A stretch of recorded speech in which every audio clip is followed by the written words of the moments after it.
அனைவருக்கும் மாலை வணக்கம். இன்றைய மைண்ட் யுவர் மைண்ட் நிகழ்ச்சிக்கு உங்களை வரவேற்பதில் மகிழ்ச்சி கொள்கிறேன். அனைவரையும் அன்புடன் வரவேற்கிறேன். இன்றைக்கு 930வது ப்ரோக்ராம். இன்னும் 70 ப்ரோக்ராம் இருக்கு, 70 நிகழ்ச்சி இருக்குது, 1000க்கு. சித்திரப்பாவை இதுதான் பேச போறாங்க. வேலம்மாள் மேடம் ரொம்ப நாளா அவங்க குற்றால குருவஞ்சி பேசுறேன்னு சொல்லியிருந்தாங்க. நான் தான் வேண்டாம் வேண்டான்னு அவங்கள சொல்லிட்டு இருந்தேன். அப்புறம் பாத்துக்கலாம் அப்படின்னு சொல்லிட்டு. சரி, நேற்றுக்கு எப்படி பேசிட்டு இருக்கும்போது ஏதாவது தலைப்பு கொடுங்க சார், நேற்றுக்கு முந்தானாலும் தலைப்பு கொடுங்க சார், நாங்க குற்றாலத்தை பத்தி பேசுங்களேன் அப்படின்னு. அப்பதான் சொன்னாங்க, இல்ல இது பத்தி சித்திர சபையை பத்தி பேசலாம் அப்படின்ற மாதிரி சொன்னாங்க. இந்த சித்திர சபை ஒண்ணு இருக்குதுன்றது எனக்கு இது வரைக்கும் தெரியாது. சில பாத்தீங்கன்னா அந்த ஓவியங்கள்லாம் இருக்குதுன்றது, இந்த மாதிரி ஒரு இடம் இருக்குதுன்றது நான் ஒரு 25-30 வருஷம் இருக்கும் நான் குற்றாலம் போய். ஆக்சுவலா அப்ப நான் அந்த அருவிகள்லாம் மட்டும் குளிச்சுட்டு வந்தேனே தவிர இதெல்லாம் பார்க்கல. அதுக்கப்புறம் அந்த பக்கம் போற வாய்ப்பு கிடைக்கல. பார்ப்போம். பட் அங்க அழகிய மூலிகைகளான வர்ணத்தாலான ஓவியங்கள்லாம் தீட்டப்பட்டிருக்குது, அந்த இடத்துல இருக்கு அப்படின்றது எனக்கு செய்தி. மேடம் சொன்னது இந்த தலைப்பு போட்டவனே பலர் சொன்னாங்க அந்த மாதிரி இருக்குது அப்படின்னு சொல்லிட்டு. தெரிஞ்சுப்போமே, அதையும் நம்ம பதிவு பண்ணுமே அப்படின்னு தோணுச்சு. மேடம் அதுல கடவுள் படம்லாம் இருக்கிற சித்திரங்கள், இந்த இயற்கையான சித்திரங்கள் வரைஞ்ச எல்லா இடத்துலயும் கடவுள் படம் தான் இருக்கு. நான் பார்த்திருக்கேன். எல்லா இடத்துலயும் மோஸ்ட்லி நம்ம இறைவனோட படத்தை தான் வரைஞ்சு வச்சிருக்காங்க அப்படின்றது தகவல் தானே, நமக்கு தெரிஞ்ச தகவல் தானே. பார்ப்போம் என்ன பண்ணலாம் அப்படின்ட்டு. வாங்க மேடம், நீங்க சொல்லுங்க. இந்த சித்தர் யாரோ வெகு விந்தைக்காரராக விடையிலேறி வந்தார். இந்த சித்தர் யாரோ மெய்யில் ஜீவ பழகும், கையில் மழுவழகும், மெய்யில் ஜீவ பழகும், கையில் மழுவழகும், மையர் விழியர் கண்டால் மயங்காரோ, செய்ய சடையின் மேலே திங்கள் கொழுந்திருக்க பையை விரிக்குதம்மா பாம்பு சும்மா சும்மா, பையை விரிக்குதம்மா பாம்பு சும்மா சும்மா, இந்த சித்தர் யாரோ.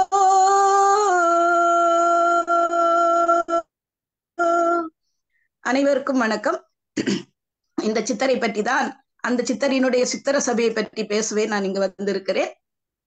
மிக ஒரு நல்ல ஒரு வாய்ப்பை எனக்கு தந்த நம்முடைய ஸ்டீபன் சார் அவர்களுக்கும், நம்முடைய எம்ஐஎம் குழுமத்தை சார்ந்த அனைத்து சான்றோர் பெருமக்களுக்கும் என்னுடைய அன்பின் வணக்கத்தை மீண்டும் சொல்லிக் கொள்வதிலே நான் பெருமகிழ்ச்சி அடைகிறேன். நம்முடைய அமைப்பின் வாயிலாக இன்றைக்கு 930 நிகழ்வுகள் நடந்திருக்கிறது என்பது ஒன்றும் சாதாரண விடயம் கிடையாது. மிக ஒரு சிறப்பான ஒரு விடயமாக இதை நான் கருதுகிறேன். ஏனென்றால் அவ்வளவு சிறப்பு மிகுந்த இந்த செயல் நம்மை மிகப்பெரிய ஒரு வழி நடத்தி செல்லக்கூடியது என்று நினைக்கிறேன். அந்த வகையில இன்றைக்கு எனக்கும் ஒரு வாய்ப்பினை நீங்கள் தந்திருக்கிறீர்கள். அதற்கு என்னுடைய அன்பின் நன்றியை மீண்டும் நான் தெரிவித்துக் கொள்கிறேன். இப்போது இன்றைக்கு நாம் பார்க்க இருப்பது சித்திர சபை. அந்த சித்திர சபையை முதலில் கலை பற்றி நாம் கொஞ்சம் பார்க்கலாம். கலை என்றால் என்ன? கலை என்பது ஒரு இனத்தினுடைய அடையாளம். ஒரு சமூகம் மண்ணில் வாழ்வதற்குரிய எல்லா விதமான செயல்பாடுகளையும் பறைசாற்றி நிற்பதுதான் கலை என்று சொல்வார்கள். தமிழர்கள் கலை நுணுக்கத்தில் மிகவும் தேர்ச்சி பெற்றவர்கள் என்று தெரியும். இன்றைய நவீனத்திற்கு பல ஆண்டுகளுக்கு முன்னரே பின்புலமாக நம்முடைய தமிழர்கள் இருந்திருக்கிறார்கள். கலைகள் பல என்று சொல்வார்கள். அதில் 64 கலைகள் என்று சொல்வது ஒரு மரபு இருக்கிறது. கலைகளை பல வகையாக பகுக்கிறார்கள். பொதுவாக நுண்கலை, பயன்கலை, வருண்மை கலை, கவின் கலை, நிகழ்த்து கலை என்று பல வகையாக கலைகளை நாம் சொல்வதுண்டு. பொதுவாக ஆடற்கலை, இசைக்கலை, ஓவியக்கலை என்னும் இந்த கலை திறன்கள் எல்லாம் நுண்மையான உறுப்புகளையும் நுண்ணிய திறன்களையும் நுண்ணிய உணர்வுகளையும் கொண்ட நுண்கலை வகையை சார்ந்ததாகும். சிற்பக்கலை, கட்டடக்கலை இவைகள் எல்லாம் பருண்மை கலை வகையை சார்ந்தது என்று சொல்வார்கள். பொதுவாக இந்த கலையை பொறுத்தவரையில் நம்முடைய ஓவிய கலையை பற்றி தான் நாம் இன்றைக்கு பார்க்க இருக்கிறோம். ஓவியம் தான் சித்திரம் என்றும் அழைக்கப்படுகிறது என்று உங்களுக்கு தெரியும். அந்த வகையிலே நம்முடைய முன்னோர்கள் எல்லாம் மிகச்சிறந்ததான ஒரு கலையாக கொண்டாடியது எதை என்று பார்த்தோம் என்றால் இந்த ஓவிய கலையை மிகச்சிறப்பாக கொண்டாடினார்கள். ஆயிரக்கணக்கான பக்கங்கள், பொதுவாக நாம் சொல்லுவோம் 1000 வார்த்தைகள் சொல்வதை ஒரு படம் சொல்லிவிடும் என்று சொல்வோம். அதற்கு உண்மையிலே ஒரு படத்தை பார்த்தால் பல 1000 வார்த்தைகள் சொல்ல முடியாததை அது சொல்லிவிடும், நாம் அதை புரிந்து கொள்வோம். அப்ப அந்த படம் சொல்ல வேண்டிய அந்த படம் சொல்லுகின்ற காரணத்தினால் அந்த காலத்திலேயே தூரிகை எடுத்த ஓவியன் ஒரு படக்காட்சியிலே அதை நமக்கு அழகாக சொல்லிவிடுவார். அது கலைகளின், அதனால்தான் ஓவியக்கலை மற்ற எல்லா கலையும் விட மிகச்சிறந்த கலையாக போற்றப்பட்டு இருக்கிறது என்பதை நாம் பார்க்கிறோம். பொதுவாக மனிதனுடைய அந்த தேவைகள் நாம் சொல்லுவோம் அல்லவா, எதையும் அறிந்து கொள்ள வேண்டும் என்ற ஆவல், அறிந்தவற்றை பிறருக்கு சொல்ல வேண்டும் என்ற ஆசை, அதனால் எழுந்த அந்த சிந்தனை வளர்ச்சி, அதனால் வந்த அறிவியல் வளர்ச்சி, இதன் காரணமாகத்தான் நம்முடைய தொடர்பு கலை என்பது வளர்ந்தது என்று பார்க்கிறோம். பல கண்டுபிடிப்புகள் வந்தன என்று பார்க்கிறோம்.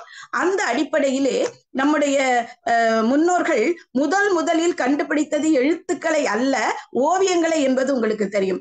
அவன் முதலில் ஒரு இடத்திலிருந்து என்ன பண்ணி இருக்கிறான், தன்னுடைய கருத்துக்களை எப்படி அதை அறிந்து கொள்ள வேண்டும் ஆவல் அவனுக்கு இருந்தது. அறிந்ததை தன் மனதோடு வைத்துக் கொள்ள வேண்டும் என்று அவன் நினைக்கவில்லை. அறிந்தவற்றை பிறருக்கு சொல்ல வேண்டும் என்ற ஆசை அவனுக்கு துடிதுடிப்பாக இருக்கு. நமக்கே பாருங்களேன், எங்கேயாவது ஒரு இடத்துக்கு போறோம்னா ஏதோ ஒன்றை பார்த்து விட்டால் உடனே அது என்ன என்ன என்ன என்று அறிந்து கொள்வோம். அறிந்து கொண்டதை நம்மோடு வைத்துக் கொள்ள மாட்டோம், உடனே அடுத்தவர்களுக்கு சொல்லக்கூடிய ஒரு குணம் நமக்கு இருக்கிறது. அதே போலதான் மனிதன் தான் ஏதோ ஒன்றை காட்டில் பார்த்திருக்கிறான், ஏதோ ஒன்றை அவனை சுற்றி ஏதோ ஒன்று நடக்கிறது, அதை பிறருக்கு சொல்ல வேண்டும் என்பதில் அவனுக்கு அப்போது வாய் பேச தெரியவில்லை, எழுத்துக்கள் அவனுக்கு தெரியாது. அதனால் அவன் வரைந்தது ஓவியம்தான்.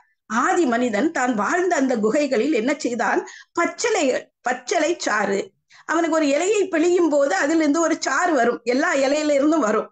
ஆனால் ஒரு குறிப்பிட்ட இலைகளினுடைய சாறு அவனுக்கு அது வரைந்தாலும் அது அழியாமல் இருந்திருப்பதை அவன் எப்படியோ கண்டுபிடித்திருப்பான் அல்லவா. அதே மாதிரி பச்சிலை சாறு, அதே மாதிரி பல மண்களின் குழம்பு, அந்த கொழுப்பு என்று சொல்லுமே, அந்த மண்ணினுடைய கொழுப்பு, ஒரு தண்ணீர் படும்போது அந்த இடத்துல கொழ என்று வரும்ல அந்த மண்.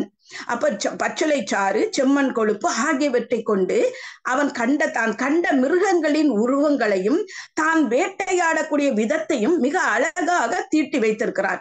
குகைகளில் மட்டுமல்ல, மலைச்சரிவுகளிலும் அவன் தீட்டியுள்ள பல்வேறு ஓவியங்களை நாம் இன்றும் பார்க்க முடிகிறது.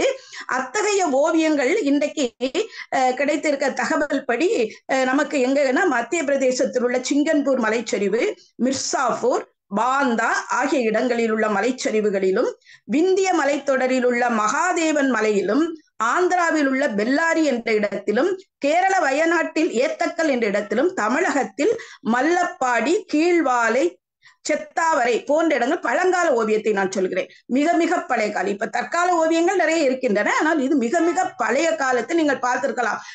ஒரு மிருகங்கள்லாம் கூட ஒரு உருவம் எல்லாம் அதற்கு சரியாக இருக்காது, ஆனால் ஏதோ ஒன்றை வரைந்திருப்பார்கள். அந்த ஓவியங்கள் இன்றைக்கு வரைக்கும் இருக்கிறது. அந்த பச்சிலை சாற்றிலும் அந்த செம்மண் கொழுப்பிலும் செய்யப்பட்ட அந்த ஓவியங்கள் இன்று வரைக்கும் இருப்பதை நாம் பார்க்கிறோம். அதை நாம் பேணி பாதுகாக்கிறோமா இல்லையா என்பது வேறு விடயம், ஆனால் இருக்கிறது. இந்த ஓவியங்களினுடைய சிறப்பு என்னவென்று பார்த்தால், உலகத்தில் இருந்து கிடைத்த எல்லா ஓவியங்களோடு நம்முடைய இந்திய ஓவியங்களும் என்ன ஆகிறது என்றால் ஒற்றுமையை காண முடிகிறது. ஒரே மாதிரியான சில கூறுபாடுகளை நம்ம காண முடிகிறது. இன்றைய சிந்தனை வளர்ச்சி அதெல்லாம் மாறுபட்டு போய்விட்டாலும் கூட அன்றைய காலகட்டத்தில் மனிதனுடைய அந்த ஒரே மாதிரியான குணங்கள் எல்லாம் இந்த ஓவியங்களின் மூலமாக நமக்கு தெரிய வருகிறது என்பதையெல்லாம் பார்க்கிறோம். இது மிகப்பெரிய கதை. அதனால இப்ப நமக்கு சித்திரசபையை பற்றி பார்க்க இருப்பதால் இத்தோடு அதை நான் முடித்துக் கொள்கிறேன். பொதுவாக ஓவியக்கலை என்று சொல்லும் போது அதனுடைய விளக்கம் என்னவென்றால், ஒன்றனை போல இன்னொன்று, அதாவது ஒவ்வுதல் என்னும் பொருளுடையது ஓவியம். ஓவுதல், ஓவல், ஓவியம், அதாவது காட்சி அளவில் பார்ப்பதற்குரிய இந்த நுண்கலை புனைந்து செய்யப்படுகிறது என்று சொல்லப்படுகிறது. ஓவத்தன்ன இடனுரை வரைப்பில் புறநானூறு சொல்லுகிறது. ஓவத்தன்ன உறுதலு நெடுநகர் 10 சொல்லுகிறது. குரு ஊக்கன் கொலையேறு கொள்வான் வரிக்குலை வேய் உரள் மென்தோள் துயில் வெறும் வெதுப்பின் என்று கலித்தொகையும் இந்த ஓவியத்தை பற்றி பேசக்கூடியதை நம்ம பார்க்கிறோம். பொதுவாக பார்க்கும்போது நம்முடைய சங்க இலக்கியங்களிலேயே சித்திரை வேலைப்பாடு அமைந்த காதணிகளை, அதைத்தான் இந்த கலித்தொகை சொல்கிறது, காதணிகளை அணிந்திருக்கிறார்கள் என்று நாம் அறிய முடிகிறது. அது ஓவியர்களுடைய கைத்திறன் மிக்க. இன்றைக்கு கூட நம்ம பார்க்கிறோம், ஒரு வட்டமாக இருக்கும், அதுல சின்ன ஓவியங்கள் எல்லாம் வரைந்து இன்றைக்கு இந்த கலம்காரி என்றெல்லாம் சொல்லக்கூடிய ஓவிய வரைதல் எல்லாம் இன்றைக்கு மிக நம்முடைய நாம் உடுக்கக்கூடிய சேலைகளிலே நன்றாக அது வரையப்படுகிறது. நம்ம போடக்கூடிய அந்த உடுப்புகள் எல்லாவற்றிலுமே இன்றைக்கு கலம்காரி, அந்த கலம்காரி அந்த காலத்திலேயே இருந்த ஒரு ஓவிய அமைப்பாக கருதப்படுகிறது. பாலை பாடிய பெருங்கடுக்கோ அவர்களின் பாடலிலே அக்காலத்திலே தொழில்திறம் வாய்ந்த கலைஞர்கள் இருந்ததை நாம் அறிய முடிகிறது. ஓவமாக்கள் ஒள் சுரக்கு ஊட்டிய துகிலிசை அன்ன துய்த்தலை பாதிரி என்று நற்றினை கூறுகிறது. ஓவியம் எழுதும் தொழிலிலே வல்ல கலைஞர்கள் அரக்கினை உடை அரக்கு மாதிரியான ஒரு எழுதுகோலினை பயன்படுத்தி ஓவியம் வரைந்திருக்கிறார்கள் என்று இதிலிருந்து நாம் அறிய முடிகிறது. பண்டை நாட்களிலே பொதுவாக கோவில் மண்டபங்கள், சார் சொன்ன மாதிரி கோவில்களில் தான் அதிகமான ஓவியங்கள் எல்லாம் கோவில் சுவர்களிலே ஓவியங்கள் தீட்டி அழகுபடுத்தினார்கள். அது மட்டுமல்ல, அரசனுடைய அரண்மனையும் கோயில் என்று சொல்லப்பட்டது. அந்த அரசனுடைய அரண்மனையில் சித்திரக்கூடம் என்றே ஒரு தனி கட்டடத்தை அமைத்து அதுக்கு சித்திரங்களை வரைந்தார்கள். பாண்டிய மன்னனுடைய சித்திரக்கூடத்தை பற்றி மதுரை காஞ்சியில் மாங்குடி மருதனார் என்ற புலவர் கயம் கண்ட வயல்குடை நகரத்து செம்பியன் அன்ன செஞ்சுவர் புனைந்து என்று மதுரை காஞ்சியிலே பேசுகிறார். நக்கீரரால் இயற்றப்பட்ட நெடுநல் வாடையில் பாண்டிய மன்னனுடைய சித்திரக்கூடம் பற்றி பேசப்படுகிறது. வெள்ளியன்ன விளங்கும் சுதை உரியி மணிகண்டன்ன மாத்திரட்டின் கால் செம்பியன் தன்ன செவ்வுரு நெடுஞ்சுவர் உருவ பல்பு ஒரு கொடி வளை கருவொரு பெரிய காண்பின் நல்லில் என்று நெடுநல் வாடையிலும், அதாவது எப்படி என்றால் இதனுடைய பொருள் என்னவென்றால், வெள்ளியை ஒத்து விளங்குகின்ற சாத்தை வாரி என்ற நீல மணியை கண்டார் போன்ற கருமையினையும் திரட்சியினையும் உடைய திண்ணிய தூண்களை உடைய வாய் செம்பினாலே பண்ணினால் ஒத்த தொழில்கள் செய்தலுட்ட நெடிய அந்த சுவரிலே வடிவழகுடைய பல பூக்களை வள்ளி சாதியாகிய ஒப்பில்லா கொடி போல அந்த கொடியை வரைந்து அதுல இடையிடையே பூக்கள், இன்னைக்கு தான் நம்ம இருக்குன்னு நினைக்கிறோம், ஆனால் அந்த காலத்திலேயே இது மாதிரியான ஓவியங்களை எல்லாம் வரைந்த சித்திரக்கூடத்தை பற்றி நக்கீரர் பேசுகிறார். சங்க காலத்தில் நடன மங்கைகள் ஓவியக்கலையும் கற்றிருந்தார்கள் என்பதை சிலப்பதிகாரம் வழி நாம் அறிய முடிகிறது. ஓவிய செந்நூல் உரைநூற் கிடையும் கற்றுத்துறை போகிய பொற்றொடி நங்கை என்று மாதவியை பற்றி பேசும்போது பேசப்படுகிறது. மாதவியினுடைய நடன அரங்கேற்றம் நிகழ்ந்த அரங்கின் மேல் கூரையிலே கண்ணையும் மனத்தையும் ஒருங்கே கவரக்கூடிய வகையிலே பல ஓவியங்கள் தீட்டப்பட்டிருந்திருக்கிறது.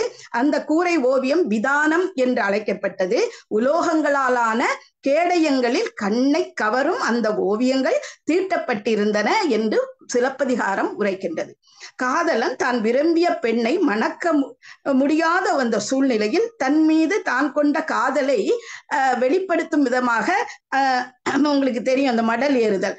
அந்த மடல் ஏறும் போது தன் மேனியிலே அவன் ஒரு அந்த மட்டையெல்லாம் பனை மட்டையில் உட்கார்ந்திருப்பான். தன் மேனியிலே என்ன செய்திருக்கிறார், ஒரு துணியிலே அந்த பெண்ணினுடைய உருவத்தை ஓவியமாக வரைந்து மடல் ஏறும் வழக்கத்தை அன்றைக்கு கொண்டிருந்தார்கள் என்று நம்முடைய இலக்கியங்கள் சொல்லுகிறது. தலையங்கானத்து செருவென்ற பாண்டிய நெடுஞ்செழியனுடைய கோப்பெருந்தேவி படுத்திருந்த கட்டிலின் மேற்கூரையில் பல வகையான ஓவியங்கள் தீட்டப்பட்டிருந்தன என்பதை நாம் நெடுநல் வாடை தரக்கூடிய செய்தியாகும். நமக்கு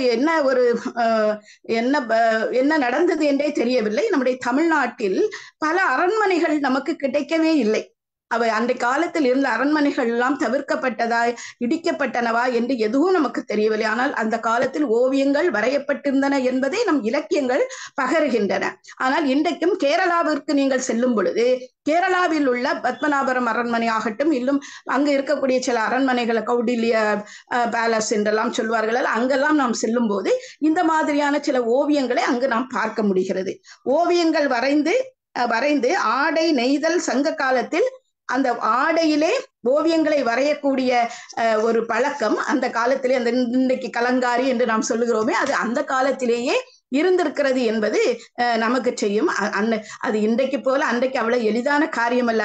எவ்வளவு நினைத்து பாருங்கள், இன்றைக்கெல்லாம் அழகாக அதற்கென்று பல உபகரணங்கள் வந்து விட்டன. ஆனால் அன்றைக்கு அப்படி அல்ல அல்லவா? காவிரிப்பும் பட்டணத்தில் இருந்த உபவனம் என்னும் பூந்தோட்டம் சிறந்த ஓவியரால் சிறைச்சீலையில் அழகாக அமைக்கப்பட்ட பூந்தோட்டம் மாதிரி காட்சியளித்ததாம். வித்தகர் இயற்றிய விளங்கிய கைவினை சித்திரச் செய்கை படாம் போத்ததுவே ஒப்பத் தோன்றிய உபவனம் என்று மணிமேகலை கூறுகிறது. மனையகம் புகுந்து மணிமேகலைத்தான் புனையா ஓவியம், அன்றைக்கே சொல்றார், புனையா ஓவியம் போல் நிற்றலும் என்றும் புனையா ஓவியம் புறம்போந்தென்ன என்றும் மணிமேகலை கூறுவதிலிருந்து இந்த சிறந்த ஓவிய கலைஞர்களும் திறனாளர்களும் அந்த காலத்திலே இருந்திருக்கிறார்கள் என்பது, நம்முடைய தமிழகத்துக்கு ஓவிய கலை என்பது அந்த காலத்திலிருந்தே இருந்திருக்கிறது என்பதற்காக இந்த செய்திகளை நான் உங்களிடம் கூறினேன். அடுத்து நம்முடைய குற்றாலத்தை பற்றி உங்களுக்கு, இதில் நிறைய பேர் குற்றாலத்திற்கு வந்திருப்பீர்கள். எப்படி ஒரு முறையாவது குற்றாலத்திற்கு வந்தவர்களாகத்தான் இருப்பீர்கள். அவ்வளவு ஒரு நல்ல இடம் குற்றாலம். உண்மையிலே சொல்வார்கள், பல இடத்தில் நாம் வாழ்வதற்கு கொடுத்து வைக்க வேண்டும் அல்லவா? அது போன்ற ஒரு இடம்தான் இந்த குற்றாலம் என்பதும். சில இடத்தில் பிறந்தால் அப்படியெல்லாம் ஒரு சமய ரீதியாக பல நம்பிக்கைகள் இருக்கிறது. சில ஊரில் பிறந்தால் பாவம் இருக்காது, சில ஊர்ல வாழ்ந்தால் இருக்காது என்று சொல்வது போல இங்கு குற்றாலத்தை நினைத்தாலே போதும் என்று சொல்வார்கள். அந்த வகையிலே கோலவண்டு யாழ்சை குற்றாலம் என்று குற்றாலம் புகழப்படுகிறது. திருஞான சம்பந்த பெருமானால் போற்றப்பட்ட குற்றாலம் தென்காசி மாவட்டத்திலே பொதிகை மலை தொடர்ச்சியிலே இருக்கிறது. ஆலமரத்தின் ஒரு வகை குற்றால் என பெயர்ப்படும்.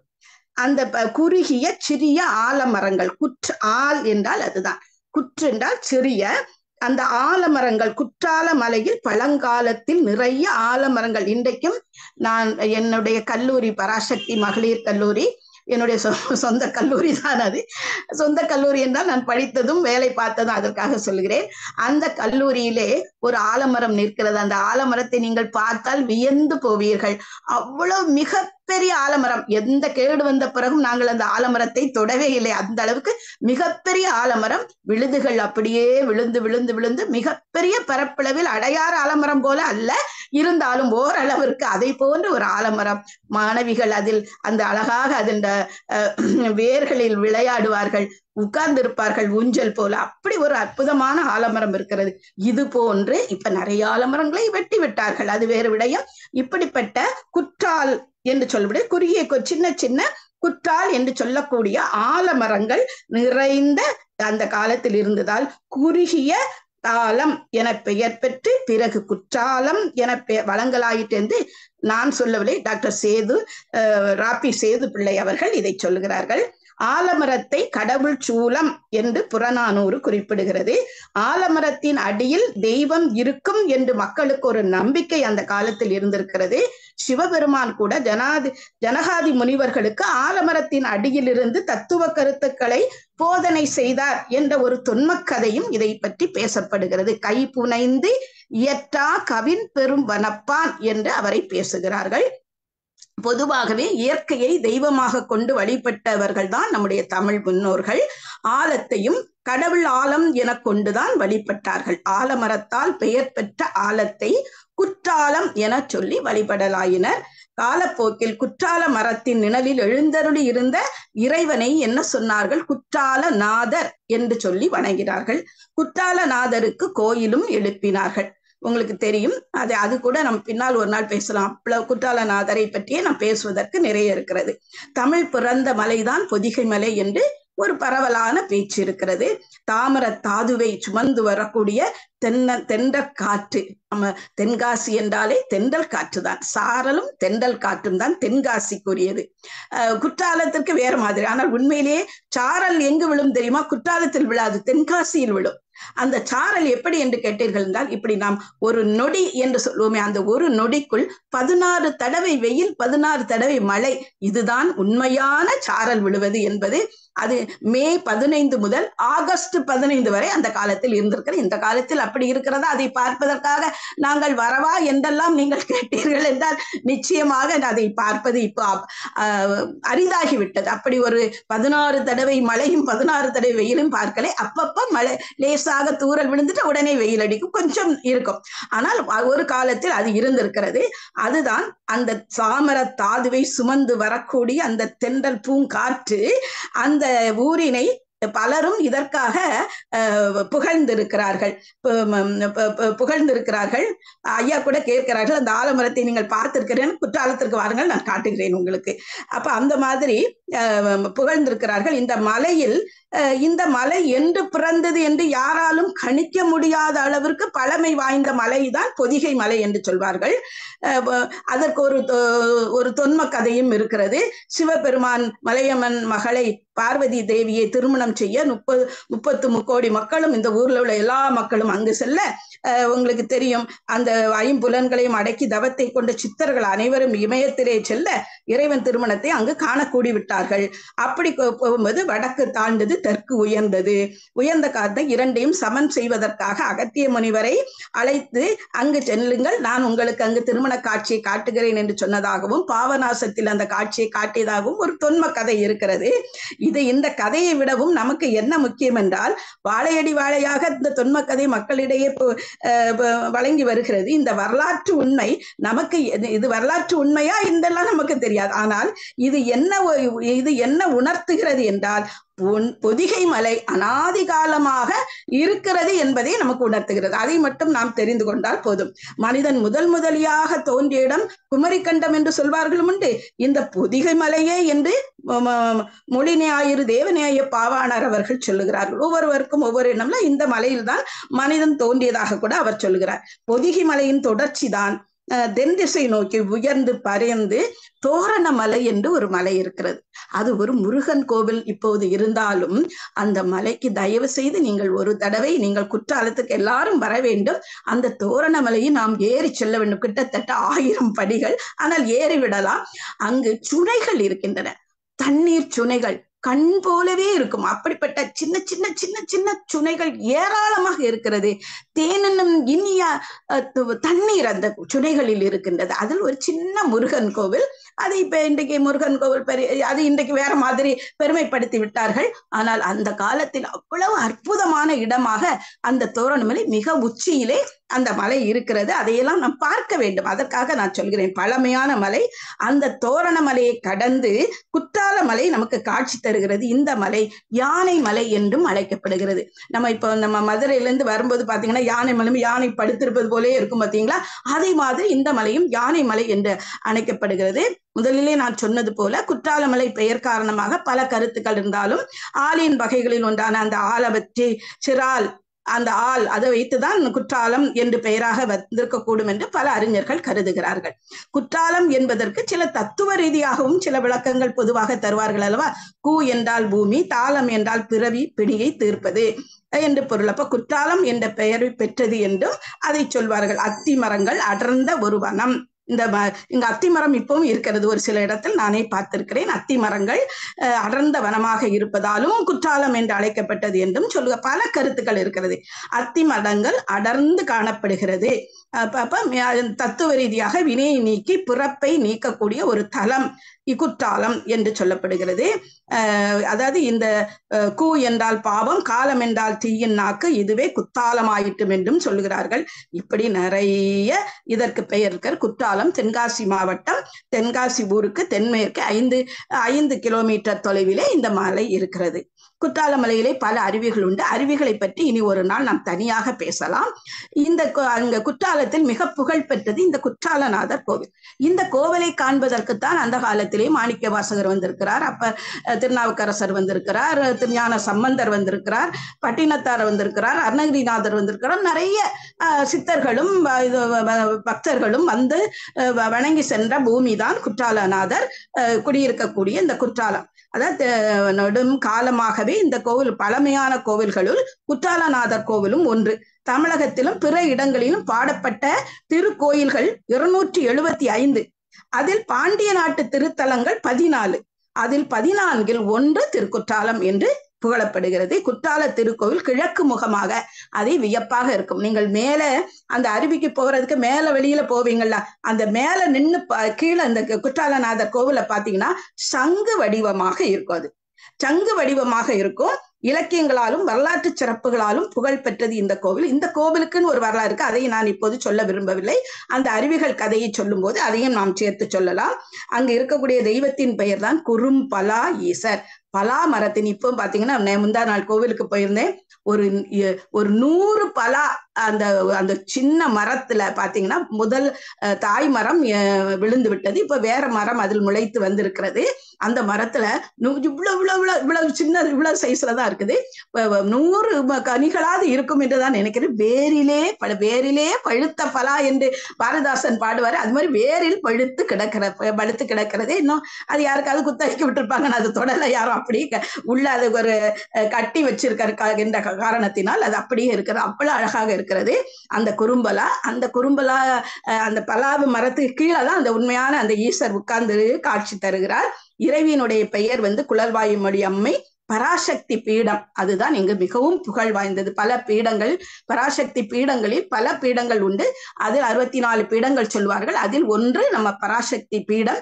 மிக சக்தி வாய்ந்த பீடமாக இந்து சமயத்தவரால் கருதப்படக்கூடிய ஒரு பீடம் அங்கு இருக்கிறது. இதில் அடுத்து நம்முடைய சித்திர சபைக்கு நான் வருகிறேன். குற்றாலநாதர் கோவிலினுடைய துணை கோவில் தான் இந்த சித்திர சபை என்பது. நம்ம சித்திரங்களை பற்றியெல்லாம் பேசிக்கொண்டே வந்தோம். நடராஜ பெருமான் ஆடிய தாண்டவங்களை 108 தாண்டவங்கள் என்று சொல்வார்கள் ஆய்வாளர்கள். அதுல நடராஜர் 5 மன்றங்களில் கூத்தாடியதாக சொல்வார்கள். அந்த கூத்தாடியதாக புராணங்கள் சொல்கின்றன. அந்த மன்றங்களுள் முதன்மையானது திருவலங்காடு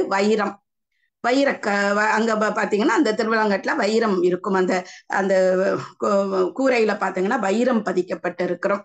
அதனால திருவாலங்காடு அது.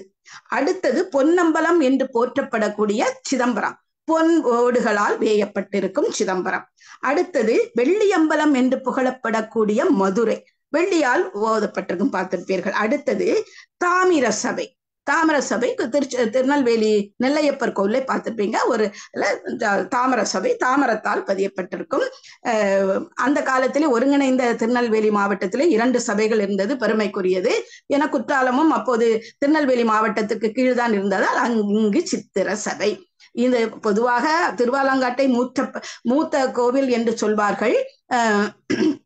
இப்போது சித்திர சபை என்றும் சொல்வது உண்டு. திருக்குற்றாலத்தில் உள்ள இந்த சித்திர சபையிலே நடராச பெருமான் ஓவிய வடிவில் காட்சி தருகிறார். அதுதான் இங்கு ரொம்ப ரொம்ப முக்கியம். ஓவிய வடிவில், வேறு எங்கும் அந்த காட்சி இல்லை, நம்முடைய குற்றாலத்தில் இருக்கிறது. கட்டாயம் அந்த ஓவியங்களை பார்ப்பதற்காக நீங்கள் வர வேண்டும் என்பது என்னுடைய விருப்பம். அதை கலைக்கண்ணோடு நாம் பார்க்கலாம். அவ்வளவு அற்புதமான அந்த நடராஜர் ஓவியத்தை நீங்கள் பார்த்தால் கண்ணை எடுக்கவே மாட்டோம், அவ்வளவு அழகாக இருப்பார். அந்த பொன்னால் இருக்கும். அது எப்படி அந்த பச்சிலைகளில் அதை உருவாக்கினார்கள் என்பது நமக்கு தெரியவில்லை. அவ்வளவு பல என்று அத்தனை வருடங்கள் ஆகியும் அதை அப்படியே அந்த கண்ணுக்கு நமக்கு காட்சி தருகக்கூடிய அழியாத பச்சிலைகளின் சாறுகளை கொண்டு, என்ன பச்சிலை என்றுதான் யாராலும் கண்டுபிடிக்க முடியவில்லை, யாரும் சொல்லவில்லை. ஆனால் பச்சிலைகள் தான் பயன்படுத்தி இருக்கிறார்கள். ஏன்னா சித்தர்களுக்கு நிறைய, அந்த நேற்றைக்கு கூட நம்ம சிவவாக்கியாரை பற்றி எல்லாம் ஐயா அவர்கள் பேசினார்கள். அந்த சித்தர்களுக்கு இருந்த மிகப்பெரிய கலைகளில் ஒன்று, ஏன்னா காட்டுக்குள்ளே அவர்கள் வசித்த காரணத்தினால் அவர்களுக்கு இந்த பச்சிலைகளை பற்றிய பல உண்மைகள் தெரிந்திருக்கின்றன. அதான் நவபாஷாணம் முதல் கொண்டு அவர்கள் செய்து, நவபாஷாண சிலை தான் போகர் சித்தரால் உங்களுக்கு பழனியிலே வைக்கப்பட்டிருக்கிறது அல்லவா, அதெல்லாம் மருந்து, எல்லாமே மருந்து. இப்ப இங்கேயும் மருந்து தான், குற்றாலமும் எல்லாமே மருந்து தான். அப்படி பார்க்கும்போது இந்த ஓவியங்களும் அப்படித்தான் பச்சிலைகளால் வரையப்பட்டிருக்கிறது, சாறுகளை கொண்டு. பாத்தீங்கன்னா ரொம்ப அழகான ஒரு வடிவம்.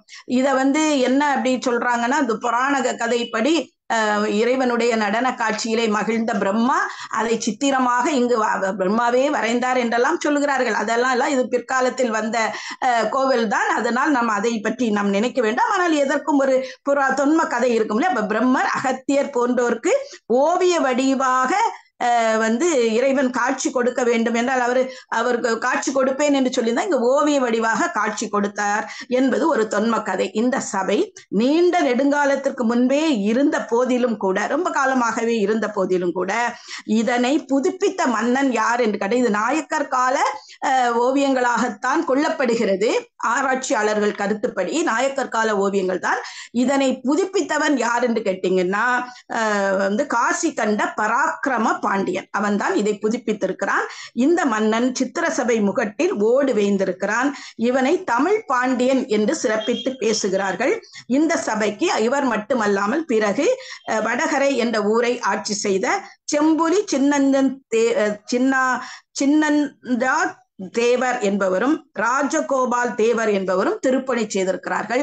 இதை விடலாம் மிக முக்கியமான செய்தி என்னவென்றால், இது கொஞ்சம் கொஞ்சமாக நம்முடைய மக்களை பற்றி உங்களுக்கு தெரியும் என்றால் திறந்துதான் இருந்தது நம்முடைய சித்திர சபை. மட்டுமல்ல, எல்லா இடத்தில் உள்ள, அது உங்களுக்கு எல்லோரா ஆகட்டும், அஜந்தா ஆகட்டும், அல்லது நம்முடைய திருப்படை மருதூர் கோவில்களில் ஆகட்டும், நம்ம சுசீந்திரம் இருக்கிறது, திருவட்டாறு இருக்கிறது, இப்படி எல்லா இடத்திலும் இந்த மாதிரி ஓவியங்கள் இருக்கின்றன.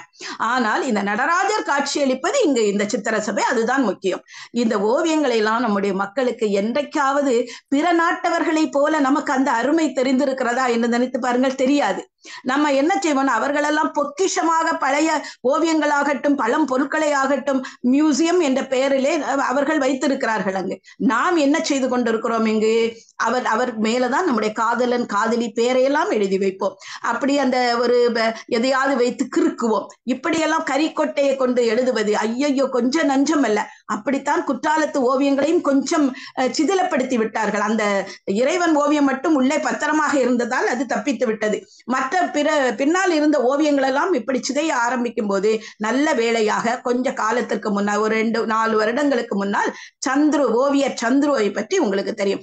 அவர் அதை எப்படியோ கண்டுபிடித்து அதே பச்சிலைகளை பயன்படுத்தி இந்த ஓவியங்களை மிக அழகாக அவர் தீட்டி இருக்கிறார். இப்போ தீட்டி புது பொலிவோடு இப்போது சித்திரசபை மாறிவிட்டது என்று நான் சொல்லுகிறேன். நன்னகர் திருக்குற்றாலம் தென்னாரும் சித்திர சபையை எங்கள் சின்னஞ்சந்தா தேவன் செப்பேடு வேய்ந்த முன்னாலே குறி சொல்ல பெற்ற மோகன மாலை என்று குற்றால குறவஞ்சியிலே ஒரு பாடல் வருகிறது. அதே பாடல்ல இருந்து இவர் இந்த கோவில், இந்த சித்திர சபைக்கு இவர் பணி செய்திருக்கிறார் என்று தெரிகிறது. சித்திர சபையினுடைய சிற்பங்கள் என்று நாம் பார்க்கும்போது சித்திர சபையினுடைய நுழைவாயில்ல ஒரு கல் மண்டபம் முதலில் காணப்படுகிறது. அந்த மண்டபத்தினுடைய தென்புறத்திலே ஒரு விநாயகர் வைக்கப்பட்டிருக்கிறது. பிறகு பாணர் பாட்டு பாடக்கூடிய பாணர் வடிவம் இசையை நிலைவுறுத்தும் வண்ணம் அங்கு சில காணப்படுகின்றன. பாணரின் கற்சிப்பத்தின் இடது கையில், இதெல்லாம் சிற்பங்கள், ஓவியம் அல்ல, இசை கருவியும் உள்ளது. தண்ணீர் சுமந்த திருக்கோலத்தில் ஒரு மங்கை ஒருத்தியின் சிலை வடிக்கப்பட்டிருக்கிறது. நுழைவாயிலின் கத்தூணில் சின்னந்தா தேவருடைய யார் பணி செய்தாரோ அவருடைய உருவமும், வடப்புறத்தில் சின்னப்பட்டம் ராசகோபால தேவர் தன் மனைவியுடன் நின்ற கோலத்தில் உள்ள கற்சிப்பமும் வடிக்கப்பட்டிருக்கிறது. வடப்புறம் உள்ள மேடையில் 2 நாட்டிய பெண்களின் அழகான கற்சிற்பம் அமைக்கப்பட்டிருக்கிறது. இரு புறங்களில் உள்ள கதவுகளில் தெய்வீக சிற்பங்கள் செதுக்கப்பட்டிருக்கிறது. இதெல்லாம் சிற்பங்கள், இந்த சித்திர சபையிலே முதலிலே இருக்கக்கூடிய சிற்பங்கள். பொதுவாக இந்த உள்ளே நுழைந்தவுடன் இந்த சிற்பங்களை நாம் காணலாம். அதற்கு உள்ளே நாம் நுழையும் போது பிரமிடு வடிவத்திலே அந்த கோவில் அமைக்கப்பட்டிருக்கும். அதில் மர வேலைப்பாடுகள் மிக கிட்டத்தட்ட நம்முடைய கேரளா மாநிலத்தின் பாணியிலே மரச்சிற்பங்கள் மிக அழகாக மேலே காணப்படுவதை நாம் பார்க்கலாம். இங்கே கற்சிற்பங்கள், உள்ளே நுழைந்தவுடன் மேலே வந்து பாத்தீங்கன்னா இந்த மரச்சிற்பங்கள் இருக்கும். அதற்கு உள்ளே போகும்போதுதான் நம்முடைய ஓவியங்களை நாம் பார்க்க முடிகிறது. உலகிலேயே இங்கு மட்டும்தான் சிவபெருமான் ஓவியமாக காட்சியளிக்கிறார். அதுதான் பல வகை தாண்டவங்களில் உண்டாகிய திரிபுர தாண்டவம். அவர் ஆடி இருக்க இந்த கோவிலிலே அந்த வரையப்பட்ட ஓவியத்தில் இருக்கக்கூடிய தாண்டவத்தின் பெயர் திரிபுர தாண்டவம். இந்த சபையில் நடைபெற்றதாக திருப்புகலூர் புராணம் கூறுகிறது. இந்த சித்திர சபையில் நடராஜ பெருமான் அவருடைய மனைவியாரோடு இங்கு வரையப்பட்டிருக்கிறார்.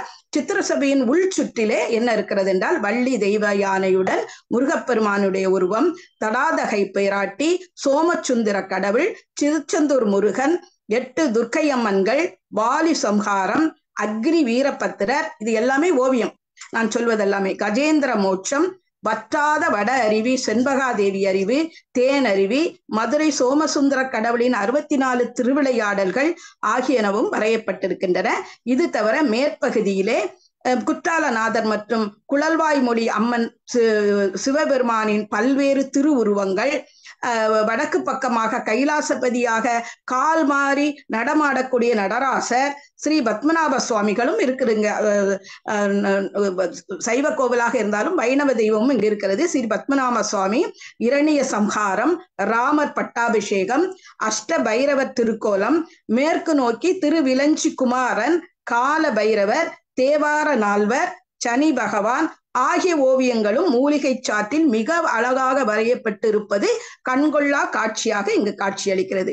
சித்திர சபையினுடைய இந்த சித்திரங்களை பொறுத்தவரையில் நம் சிந்தையை கவரக்கூடிய வகையிலே ஒரு தெய்வீக அழகோடு, அதுதான் தெய்வீக அழகு என்று சொல்லுவோமே, அந்த மாதிரி தெய்வீக அழகோடு அவை காட்சியளித்து கண்டாரை கவரும் வண்ணம் அந்த புராண கருத்துக்களை மிக அழகாக சித்திரங்களாக தீட்டி மக்களை என்ன செய்கிறார்கள், மக்களுக்கு புரிய வைக்கிறார்கள். ஒவ்வொரு கதையும் நாம் அந்த சித்திரங்களை பார்த்தாலே புரிந்துவிடக்கூடிய அளவிற்கு அவை வரையப்பட்டிருக்கிறது என்பதுதான் இந்த சித்திரங்களினுடைய சிறப்பு. இந்த மண்டபத்தினுடைய 3 கருவறை இருக்கிறது. ஒரு கரைவறையில தான் நான் சொன்ன அந்த செம்மேனி நடராசர் தென் திசை நோக்கி நடனமாடி கொண்டிருக்கக்கூடிய மிக அற்புதமான காட்சி. கற்பனை கடந்த ஜோதி கருணையே உருவாகி அற்புத கோல நீடி அருமறை சிரத்தின் மேலாம் சிற்பரவி யோகமாகும் திருச்சிற்றம்பலத்துள் நின்று பொற்புடன் நடஞ்செய்யும் பூங்குழல் போற்றி போற்றி என்று பெரிய புராணத்திலே சொல்லக்கூடிய பாட்டுக்கு ஏற்றது போல பொற்புடன் நடனம் செய்யக்கூடிய அற்புதமான காட்சியை நாம் காண முடியும். உண்மையிலே அது அவ்வளவு அழகாக இருக்கும். அப்படியே தங்கத்தை பதிய வைத்தால் எப்படி இருக்கு, அது எப்படி அந்த ஓவியத்தை வரைந்தார்கள் என்றே தெரியும். அவ்வளவு அற்புதமான ஒரு ஓவியம் அது. நடராஜ பெருமானுக்கு வலது பக்கம் ஸ்ரீ சக்கரம் அமைக்கப்பட்டிருக்கிறது. நந்தி மத்தளம் கொட்ட, அம்மையார் தாளம் தட்ட, மாணிக்க வாசகர் மற்றும் 30 முக்கோடி தேவர்கள், பதஞ்சலி, வியாக்கரபாதர் ஆகியோரெல்லாம் திருநடனத்தை கண்டு எல்லையில்லாத பேரின்பம் கொண்டு மகிழ்கின்ற மாதிரியான ஓவியங்கள் அங்கு வரையப்பட்டிருக்கின்றன.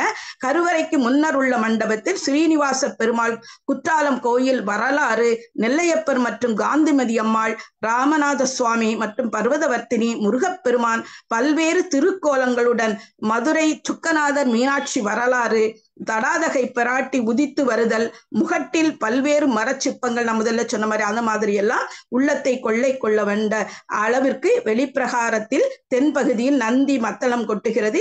அம்மையார் தாளம் போட முயலகன் கீழ் வாசுகி இருக்க முயலகன் மேல் ஊர்த்துவ தாண்டவம் ஆடுகின்ற மாதிரி இன்னொரு நடராஜர் கோலமும் அங்கு காணப்படுகிறது. அது மட்டுமல்லாமல் அன்னை பத்திரகாளி 8 கரங்கள் வீசி ஆடுகின்ற அந்த அவருக்கு போட்டி வரும் அல்லவா நடராஜருக்கும் பத்திரகாளிக்கும், அந்த பத்திரகாளியாக நின்று ஆடக்கூடிய ஒரு திருக்கோலமும் அங்கு வரையப்பட்டிருப்பதை பார்க்கிறோம். இன்னொரு பக்கத்திலே முருகன் மயில் மீது அமர்ந்து சூரசம்ஹாரம் செய்யக்கூடிய காட்சிகளை வரைந்திருக்கிறார்கள் ஓவியர்கள். முருகப்பெருமானை சூரசொங்கன், சிங்கமுக அசுரன், கஜாமுக அசுரன் ஆகியோர் வில் அம்புகளோடு எதிர்க்கக்கூடிய காட்சி. வடக்கு பிரகாரத்தில் மன்மதன் பச்சை கிளியில் மீதமர்ந்து கரும்பு வில்லில் மலரம்பு பூட்டி வருகின்ற காட்சி. கிழக்கு பிரகாரத்தில் வாயிலின் வடக்கும் தெற்கும் 16 திருக்கரங்களோடு துவார பாலகர்களும் நடுவில் கங்கானநாதரும் சித்திரமாக வரையப்பட்டிருக்கிறார்கள். இங்கு சித்திர சபையை கட்டி முடிப்பதற்கு அளவுகளை அளப்பதற்கு ரொம்ப அழகாக அது அங்கு இருக்கிறது. சித்திர சபையை கட்டுவதற்கு ஒரு கோல் பயன்படுத்தி இருக்கிறார்கள். அந்த அளவுகளை அளப்பதற்கு அந்த அளவுகோல் சித்திர சபையினுடைய ஒரு தென் வரிசையிலே கீழ்ப்புறம் ஒரு தூணிலே வைக்கப்பட்டிருக்கிறது. இந்த அளவுகோலினுடைய பெயர் சுந்தரபாண்டியன் அளவுகோல் என்று கூறுகிறார்கள். அந்த 2.25 அடி நீளமுள்ள அந்த அளவுகோலை இன்றும் நாம் பார்க்கலாம். ஆனால் வெளியே எடுக்க முடியாது. வெளியே எடுக்க முடியாத வண்ணம் என்ன செய்திருக்கிறார்கள், அதை அமைத்திருக்கிறார்கள். இந்த அளவுகோல் கூந்தல் பனை என்று சொல்லக்கூடிய ஒரு மரத்தால் உருவாக்கப்பட்டது என்று அங்க உள்ளவர் ஒருவர் என்னிடம் கூறினார். கோவிலுக்கு எதிரே தெப்பத் திருவிழா மாசி மாதம் மகம் நட்சத்திரத்தில் நடைபெறும். அதற்கான ஒரு தெப்பக்குளம் ரொம்ப அழகாக இருக்கும். சித்திர சபையின் தல விருட்சம் வில்வ மரம் என்று வில்வ மரம் தான் சிவன் கோவில்களில் அதிகமாக இருக்கும். அந்த வில்வ மரம் சித்திர சபைக்கு 2 முறை பூஜைகள் நடைபெறுகிறது. 7 மணிக்கும் மாலை 5 மணிக்கும் அந்த பூஜைகள் நடைபெறுவதை நம்ம பார்க்கிறோம். பொதுவாக சித்திர சபையை பொறுத்தவரையில இந்த திருவிழா காலங்களில சித்திர சபையில இந்த மார்கழி மாதம் மிக அழகாக அந்த பூஜை நடைபெறும். கண்கொள்ளா காட்சியான ஒரு பூஜை அங்கு நடைபெறும். அந்த பச்சை சாத்துவார்கள், சிவப்பு சாத்துவார்கள் எல்லாம் என்று வணங்குபவர்களுக்கு தெரியும். அதே மாதிரி எல்லாம் பூக்கள் சாட்டி அந்த திருவாதிரை திருவிழா மிகச் சிறப்பாக அங்கு கொண்டாடப்படும். இரண்டாவது, இந்த கோவில்ல இந்த மாதிரியான சில பூஜைகள் ஆனா ரொம்ப குறைவு. இன்னும் சொல்ல போனால் சார் சொன்னது மாதிரி அதற்கு சரியான விளம்பரம் இல்லை என்றுதான் நான் சொல்லுவேன். சித்திர சபைக்கு சரியான விளம்பரங்கள் எதுவுமே கொடுக்கப்படவில்லை.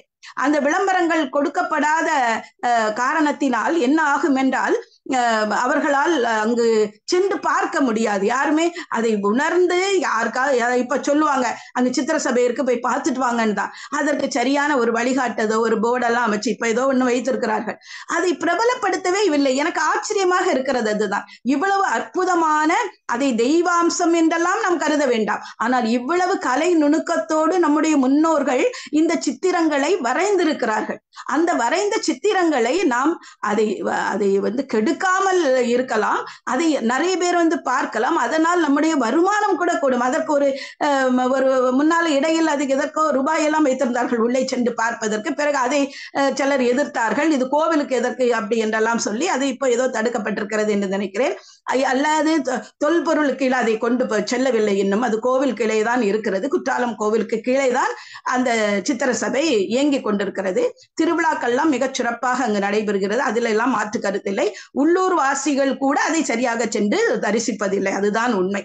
குற்றாலம் கோவிலுக்கு வருபவர்கள் கூட அந்த கோவிலுக்கு சென்று பார்க்க முடியாது. ஏனென்றால் அது ஐந்தருவி போகக்கூடிய வழியிலே மேட்டிலே இருக்கிறது, கொஞ்சம் மேட்டிலே இருக்கிறது. ஒரு தேர் மாதிரி ஒரு நிற்கும். நீங்க போகிற அந்த ஐந்தருவி கடந்து செல்லுபவர்கள் அதை பார்த்திருக்கலாம். அங்கு ஒரு தேர் மாதிரி ஒரு அமைப்பு, அந்த தேரை நிறுத்தி இருப்பார்கள். அந்த தேருக்கு உள்ளே செல்ல வேண்டும். இந்த கோவிலுக்கு உள்ளே செல்ல வேண்டும். உள்ளே செல்லக்கூடிய இடமும் அவ்வளவு சுத்தமாக எல்லாம் வைத்திருக்க மாட்டார்கள். இப்போது கொஞ்சம் பேணி கொண்டு இருக்கிறார்கள், அவ்வளவுதானா. வருத்தமாக இருக்கும். மாடுகளும் ஆடுகளும் மனிதர்களும் எல்லோரும் கடன் கழிக்கக்கூடிய இடமாக கூட அது சில வேளைகளில் மாறி இருப்பதை நாம் பார்க்கும்போது மிகவும் வேதனையாக இருக்கிறது. எனக்கு அதுதான் வருத்தம். இது மாதிரிதான் நிறைய திருநெல்வேலியில இன்னும் சில, அதை கூட நான் ஒரு நாள் உங்களுக்கு சொல்கிறேன். திருப்புடை மருதூர் என்று ஒரு கோவில், நீங்கள் அந்த பக்கத்தில் இருக்கக்கூடிய திருப்புடை மருதூர் ஒரு கோவில் இருக்கிறது. அது மிகப்பெரிய கோவில். அதே போன்று இங்கு திருநெல்வேலி மாவட்டத்திலே வீரவநல்லூர் என்ற ஊருக்கு அருகிலே ஒரு கோவில் இருக்கிறது. இதே மாதிரியான புகழ்பெற்ற ஓவியம் அங்கும் இருக்கிறது. அதை பெரிய அறிஞர்கள் எல்லாம் அதை ஆராய்ச்சி செய்து பெரிய புத்தகங்கள் எல்லாம் கூட போட்டிருக்கிறார்கள். கன்னியாகுமரி மாவட்டத்திலே இங்கு நம்முடைய சுசீந்திரம் கோவிலுக்கு சென்றால் ஆனா அதையெல்லாம் நமக்கு காட்டவும் மாட்டார்கள், பார்த்திருக்கவும் மாட்டோம். திருவட்டாறு என்று ஒரு கோவில் இருக்கிறது. கட்டாயம் நீங்கள் பார்க்க வேண்டிய கோவில்களில் அதுவும் ஒன்று. அது பழமையான கோவில்கள். அதற்காக சொல்கிறேன். 3 வாசல்லையும் இறைவன் படுத்து இருப்பது போன்ற அங்க நம்முடைய பத்மநாப சுவாமிக்கு எதிராக இவர் படுத்திருப்பது போல இருக்கும். மிக அற்புதமான ஒரு கோவில். அந்த கோவில்லையும் இந்த மாதிரியான ஓவியங்கள், பச்சிலை ஓவியங்கள் இருக்கின்றன. இப்ப நம்முடைய முன்னோர்கள் எந்த அளவிற்கு ஓவியக்கலையிலே சிறப்பு பெற்று விளங்கி இருக்கிறார்கள் என்பதற்காகத்தான் நான் இதை சொல்லுகிறேன். இது சார் கிட்ட கூட நான் சொல்லும் போது அதான் சொன்னேன், சார் இதுல நிச்சயமாக இறை உருவங்கள் தான் நிறைய வரையப்பட்டிருக்கிறதே என்று சொல்லும்போது சார் ரொம்ப பெருந்தன்மையோடு சொன்னார்கள், எல்லா கோவிலிலும் அப்படித்தான் வரையப்பட்டிருக்கும். ஆனால் இந்த மாதிரியான நம்முடைய முன்னோர்களுடைய சித்திரங்களுடைய சிறப்பு பற்றி நாம் வெளிப்படுத்துவதில் தவறு ஒன்றும் இல்லை என்று சொன்னார். உண்மையிலேயே அவரை இந்த நேரத்திலே நான் வணங்கி மகிழ்கின்றேன். ஏன்னா இந்த கோவில்லாம் நீங்க வரணும், பார்க்க வேண்டும். இந்த மாதிரி ஓவியங்கள், நம்ம சித்தன்ன வாசல் ஓவியத்தை மிகப்பெரிய ஓவியமாக கருதுகின்றோம் இன்றைக்கு. எல்லோரா நான் போயிருக்கிறேன், அங்கெல்லாம் எல்லோரா பார்த்திருக்கிறேன். அஜந்தா ஓவியங்கள், அந்த ஓவியத்துக்கு சற்றும் குறையாத அளவு, அதெல்லாம் நம்முடைய சமண முனிவர்களாலும் புத்த முனிவர்களாலும் வரையப்பட்டவைகள் அவைகள் எல்லாம். அதற்கு சற்றும் குறையாமல் இந்த கோவில் ஓவியம் காணப்படுகிறது என்பதை நான் உண்மையிலே இங்கு உங்களுக்கு சொல்லிக் கொள்கிறேன். இதை பற்றி நிறைய செய்திகள் கூட நம்முடைய வாட்ஸ்அப் இதுல எல்லாம் கூட இருக்கிறது. எல்லா இதுலையுமே இருப்பதையும் நம்ம பார்க்கிறோம். எனவே சித்திர சபைக்கு பலர் திருப்பணி செய்திருக்கிறார்கள். இன்றைக்கும் அந்த ஒருவர் மிகப்பெரிய ஒரு மனிதர் தங்கபாலு என்று ஒருவருடைய உதவியோடு இன்றைக்கு மீண்டும் புனரமைப்பு செய்யப்பட்டிருக்கிறது அந்த கோவில். அந்த ஓவியங்களை அழியாமல் திரு ஓவியர் சந்துரு அவர்கள் பாதுகாத்து, அவருக்கு உண்மையிலே என்னுடைய மனங்கனிந்த வணக்கத்தை இந்த நேரத்திலே நான் தெரிவித்துக் கொள்கிறேன். அப்படிப்பட்ட சிறப்பு பொருந்தி அவருக்கு அவருடைய உதவியால் இன்றைக்கு அது மீண்டும் ஒளி பெற்றிருக்கிறது சித்திர சபை என்று சொல்லி, நீங்கள் அனைவரும் சித்திர சபைக்கு வர வேண்டும்.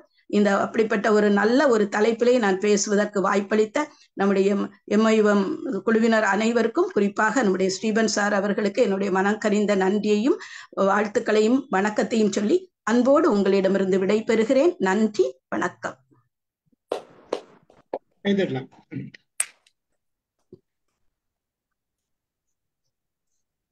ஒரு 2-3 கிளிப்பிங்ஸ் பார்த்திருக்கலாம்னு தோணுது எனக்கு. ஆக்சுவலா நீங்க கூட போடலாம் சார், நீங்க கூட காண்பிக்கலாம். நிறைய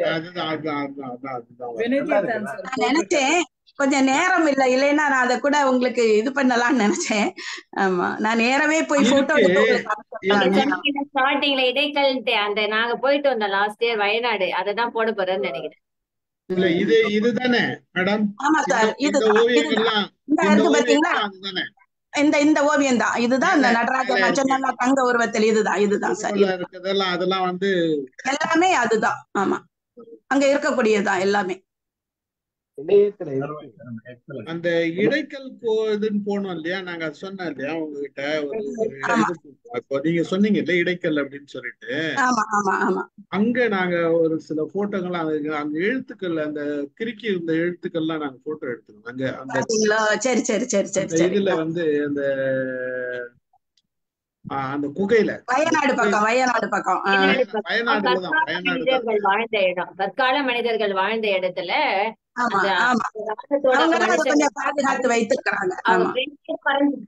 அவங்களோட முன்பக்கமா வரைஞ்சிருக்குது, பின்பக்கமா வரைஞ்சிருக்கு. பார்த்தோம், எழுத்துதான் இருக்கு, நாங்க பார்த்தோம். எடுத்து வச்சேன் சரி, நாங்க பேசட்டும், அதுக்குள்ளே தேடுங்க. பேசுங்க, நீங்க பேசுங்க, யாராச்சும் பேசுங்க. நான் சிவகாசியில பணி செய்யும் பொழுது ஒரே ஒரு முறை மட்டும்தான் இது வரைக்கும் நான் குற்றாலத்துக்கு போயிருக்கேன். ஆனா சித்திர சபையை பத்தி படிச்சிருக்கனே வழியே சித்திர சபையை பார்த்தது இல்ல. ரொம்ப அழகா விவரிச்சிங்க. நீங்க சொல்ற மாதிரி நம்ம மக்களுக்கு அந்த ஓனர்ஷிப், நம்மளுடைய கலை இது எல்லாருக்கும் பார்க்கணும்ன்ற அந்த ஒரு இது இல்லாம வந்து நடந்துக்கிறாங்கன்றது. காஞ்சிபுரத்தில் அத்திவரதர் கோவில் எல்லாரும் தெரிஞ்சிருப்பீங்க, தேவராஜ சுவாமி கோவில். கோவிலுக்கு உள்ளுக்குள்ள போற கர்ப்பகிரகத்துக்கு போற இடத்துல வந்து சுவத்துல இதே மாதிரி நல்ல ஓவியங்கள்லாம் இருந்ததையெல்லாம் இப்படி எல்லாம் இப்ப வந்து சீரமைச்சு திரும்ப வந்து அந்த ஓவியங்களை வந்து சரி பண்ணி இருக்காங்க. தஞ்சாவூர் கோவில்ல அதே மாதிரி பாத்தீங்கன்னா, தஞ்சாவூர் கோவிலுடைய கர்ப்பகிரகம் மேல இருக்கிற அந்த டூம் இருக்கிறது இல்லையா, படியெல்லாம் போனோம்னா அவ்வளவு ஓவியங்கள் வரைஞ்சிருக்காங்க. அது எல்லா டைமும் எல்லாரையும் அனுமதிக்கிறது இல்ல. அது என்ன, எங்களுக்கு நாங்க போன நேரம் ஒரு முறை அந்த பர்மிஷன் கிடைச்சது. உள்ள போய் பார்க்கும்போது நீங்க சொல்ற மாதிரி இயற்கையான அந்த தாவரங்களிலிருந்து அந்த வண்ணங்களை வந்து வச்சு வரைஞ்ச ஓவியங்கள் இன்னைக்கு அளவுக்கும் அவ்வளவு அழகா வந்து இருக்கு. இந்த சித்திர சபை நிச்சயமாவே பார்க்கணும்ன்ற ஒரு ஆவலை வந்து தூண்டிட்டீங்க. ரொம்ப சிறப்பா. அது மட்டும் இல்லாம அருவிகளை பத்தி தனியா சொல்றேன்னு சொல்லியிருக்கீங்க, குற்றாலநாதரை பத்தி தனியா சொல்றேன்னு சொல்லியிருக்கீங்க. ஒரு சீரியல் வந்து தென்காசி மாவட்டத்தில் உள்ள சிறப்புகளை பத்தி வேலம்மாள் வந்து பேச ஆரம்பிச்சிடலாம்னு நினைக்கிறேன். அந்த அளவுக்கு நிறைய தகவல்கள் கொடுத்திருக்கீங்க. நன்றி மேடம், நன்றி. பொறுத்த வரைக்கும் ஆச்சரியம்லாம் இல்லாம இருந்தாங்கன்றது, பத்மநாப சுவாமியும் இருக்காரு, நம்ம இவரும் இருக்காரு, இதெல்லாம் வந்து தெரிஞ்சுக்கிறதுக்கும் இது. ஆனா இன்னைக்கு அளவுக்கும் அது போற வழியெல்லாம் சரியில்லை அப்படின்னு சொல்றத இந்து அறநிலையத்துறையுடைய கட்டுப்பாட்டுல வர்ற கோவில் அது. ஆமா ஆமா, அது அவங்களுக்கு பண்ணோம்னா கொஞ்சம். நன்றி, ரொம்ப நல்லா சிறப்பா இருந்தது. நன்றி அம்மா, நன்றி.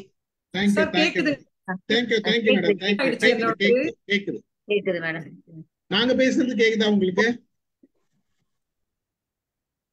நான் பேசுறது கேக்குதா? எனக்கு கேக்குதுங்க சார், ஆனா ரொம்ப லோவா கேக்குது. இல்ல கேக்குது, எல்லாருக்குமே கேக்குது, நீங்க பேசுறது கேக்குது. அனைவருக்கும் வணக்கம். வணக்கம் மேடம். இந்த இதுதான் அந்த ஆக்சுவலா அந்த வயநாட்டுல இருந்த வயநாடு. சரி சரி சரி. இடைக்கல் குகையில, அந்த குகையில வந்து இருந்த ஓவியங்கள், எழுத்து இதுதான், இது வரி ஓவியங்கள் எல்லாமே. அது எல்லாமே ஆரம்ப காலத்துல இருந்தது இதுதான். இது வந்து ரொம்ப பழசு. பழங்கால மனிதர்கள், அதாவது கற்கால மனிதர்கள் வாழ்ந்த இடம். அதுக்கப்புறம் வந்து ஒவ்வொருத்தரும் வந்திருக்காங்க இந்த இடத்துல. இது செவுரு பூரா அந்த ஓவியங்களும் எழுத்துக்களும் எல்லா எழுத்துக்களும் இருக்கு. நல்ல வேளை ஒரு கட்டம் அமைச்சு பாதுகாத்திருக்காங்க. இல்ல அது கட்டடம் இல்ல, ரொம்ப கஷ்டப்பட்டு ஏறுற வழியெல்லாம் ரொம்ப ஒரு மாதிரி. இது பாருங்க எப்படி இருக்கு பாருங்க. ஏறுற வழியெல்லாம் ஒரு மாதிரி ரொம்ப ரொம்ப ஒரு கஷ்டமான ஒரு இதுதான் போறது. ஆனா ரிட்டர்ன் வரும்போது அந்த இந்த இந்த மாதிரி படிக்கட்டை போட்டு அவன் ஒரு சுலபமான வேற வழியா ஒரு வழி அமைச்சிருக்கான். பட் இது ஒரு த்ரில்லிங் தான், எல்லாரும் ஏற முடியாது. அது ஒரு மாதிரி விஷயம். அந்த மாதிரி இது உள்ள போனா உண்மையாவே அது பார்க்க வேண்டிய இடம். வாய்ப்பு கிடைத்தால் பாருங்கள். இப்ப பேசலாம். லதா, யார் பேசுறது? அனைவருக்கும் வணக்கம் மேடம். அருமையா இருந்தது மேடம். நீங்க எடுத்த உடனே சித்திர சபைய பத்தி பேசாம அந்த கலைகளோட வகைகளை சொல்லி, அதுக்கப்புறமா அது மிக சிறந்தது ஓவியக்கலை அப்படின்றத சொல்லி, மனுஷன் வந்து எழுத்துக்களை கத்துக்கிறதுக்கு முன்னாடி ஓவியம் தான் வரைஞ்சான் அப்படின்ற ஒரு தகவலையும் சொல்லி, கற்கால மனிதர்கள் எங்கெங்கெல்லாம் வந்து ஓவியங்களை வரைஞ்சு வச்சாங்க அப்படின்றத சொல்லி, அதுக்கப்புறம் அரண்மனை சுவர்கள்ல இருந்த ஓவியங்களை பத்தி சொன்னீங்க, சிலப்பதிகாரத்துல வந்ததை சொன்னீங்க, நெடுநல் ஆடையில வந்ததை சொன்னீங்க, மடலேறும் போது எப்படி ஓவியத்தை வரைஞ்சுக்கிட்டு எப்படி மடலேறுறாங்க அப்படின்ற தகவலையும் சொன்னீங்க. அதுக்கப்புறம் குற்றாலத்தை சொல்லி, அதுக்கப்புறம் ஆலமரத்தை சொல்லி, அதுக்கப்புறம் சித்திர சபையை பற்றி இவ்வளவு அழகா இப்படி சொல்லியிருக்கீங்க. ரொம்ப அருமையா இருந்தது மேடம். நான் வந்து 2002 வந்து குற்றாலத்துக்கு எங்களோட சர்ச் டூர் தான் அது ஆக்சுவலி. அப்போ அவங்க எங்க கல்லூரிக்கு ஏத்தாப்புல உள்ளதுக்கு வந்திருப்பீங்க. எங்க கல்லூரிக்கு ஏத்தாப்புல 2002 நாங்க வந்தப்ப இதே மாதிரி மே மாசம் தண்ணியே கிடையாது. ஆனா எனக்கு அந்த சித்திர சபையை பத்தி தெரியும், அப்பவே ஆர்வம். ஆனா நாங்க வந்து இத சொல்லி எங்களை கூட்டு போல. நானே, எங்க அம்மா, எங்க தங்கச்சி வீட்டுக்காரு, பிள்ளைங்களை கூட்டிட்டு நான் கிளம்பிட்டேன். ஆனா என்னால பார்க்க முடியல, எங்களால கண்டுபிடிக்கவே முடியல அதை பத்தி. அதுக்கப்புறம் நாங்க விட்டு இருந்த பஸ்ஸை மிஸ் பண்ணிட்டோம் ஆக்சுவலி. அதுக்கப்புறம் டைம் ஆயிடுச்சு அப்படின்னு சொல்லிட்டு, டைம் ஆயிடுச்சு. ஆனா எங்களை கூட்டு போனவர் அவர் வந்துட்டாரு எங்களை தேடிட்டு. அதுக்கப்புறம் வந்து அவங்களை கூட்டு போனாரு. ஆனா நான் சொன்னேன் அந்த சித்திர சபையை பத்தி, ஆனா யாருக்கும் தெரியல, யாருக்கும் அந்த அவேர்னஸே இல்ல. அத பாக்கல. இன்னும் கூட அதை பார்க்கணும்ன்ற ஒரு ஆசை எனக்கு இருக்கு. நீங்க வந்து இப்ப வந்து அத சொன்னதால எங்களுக்கு ரொம்ப பார்த்த மாதிரி இருந்தது ஆக்சுவலி. நீங்க சொன்னதே பார்த்த மாதிரி இருந்தது. ரொம்ப அருமையா இருந்தது மேடம். வாழ்த்துக்கள் மேடம். கண்டிப்பா வருவோம் மேடம் குற்றாலத்துக்கு. வாங்க மேடம், கட்டாயம்.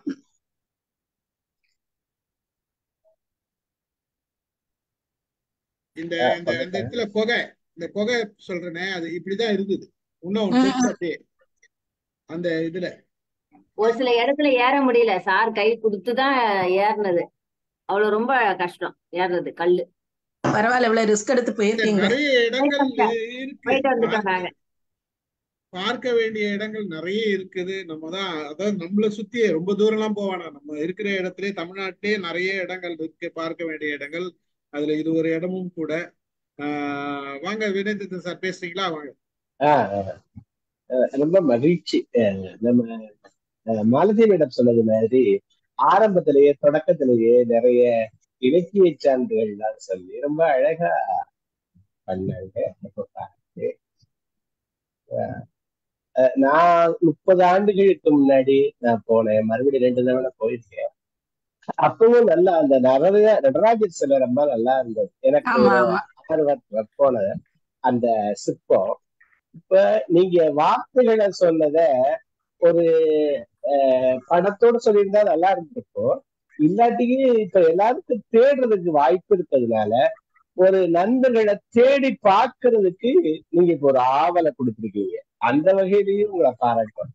நிறைய மகிழ்ச்சி. நம்ம பார்த்து அதுல ரதி மன்மதன் சிற்பங்கள், அந்த பல ஆயுதங்களோட வீரபத்திரர் மாதிரி சிற்பங்கள், சின்ன சின்ன சிற்பங்கள் சுத்தி இருக்குது. இது போல எனக்கு பழைய நினைவுகளை ரொம்ப தூண்டுச்சு. அருமையான நிறைய சான்றுகளோட சொன்னீங்க. இதுல 2, 3 நான் பார்த்தேன். ஒண்ணு, அதாவது எழுத்துல 1000 எழுத்துல சொல்றத ஒரு சித்திரத்துல சொல்லிடலாம். அதுல சொல்றது அதுங்கிறாங்க. நான் பல முறைகள்ல உணர்ந்து இருக்கிறேன். அது வேற. இந்த அம்பாளுடைய பேரு செண்பக குழல்வாய் மொழி. இல்ல சார், குழல்வாய் மொழி அம்மன் தான் அவ பேரு. ஆமா, செண்பக குழல்வாய்மொழி மேல இருக்க செண்பக அருவியில இருக்கிறவா. ஆமா. ஆனா நீங்க தேடி பாருங்க, செண்பக குழல்வாய் அம்மன் சொல்றாங்க. ஆனா உண்மையான பேர் வந்து குழல்வாய்மொழி அம்மன் தான். ஏன்னா இந்த பேரால நான் ரொம்ப கவரப்பட்டவன். இல்ல அங்க தப்பு மேல இல்ல, போய் செண்பக அந்த பேரையே நிறைய பேர் இங்க நிறைய எங்களுடைய அந்த செண்பக குழல்வாய் மொழி அம்மன் திரிகுட ராசப்ப கவிராவுடைய பரம்பரையில வந்து ஒரு பொண்ணுக்கு பேரலாமே செண்பக குழல்வாய் மொழி தான் அப்படி வைப்பாங்க. ஆமா, அதுல கவனமா பாருங்க நீங்க. ஏன்னா நம்ம அதனால அப்புறம் குற்றால மலை மரம், நான் அந்த மரத்தை ரொம்ப வியந்து பார்த்திருக்கேன். அதுக்கு பேர் தான் குற்றால மரம்னு எனக்கு தெரியாது. அதாவது நல்ல பெரிய பலாமரம் அது.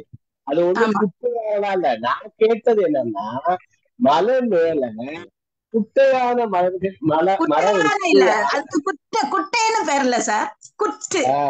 அந்த அடர்ந்து குற்றா இருக்கும்ல, அப்படி குற்றாலம்.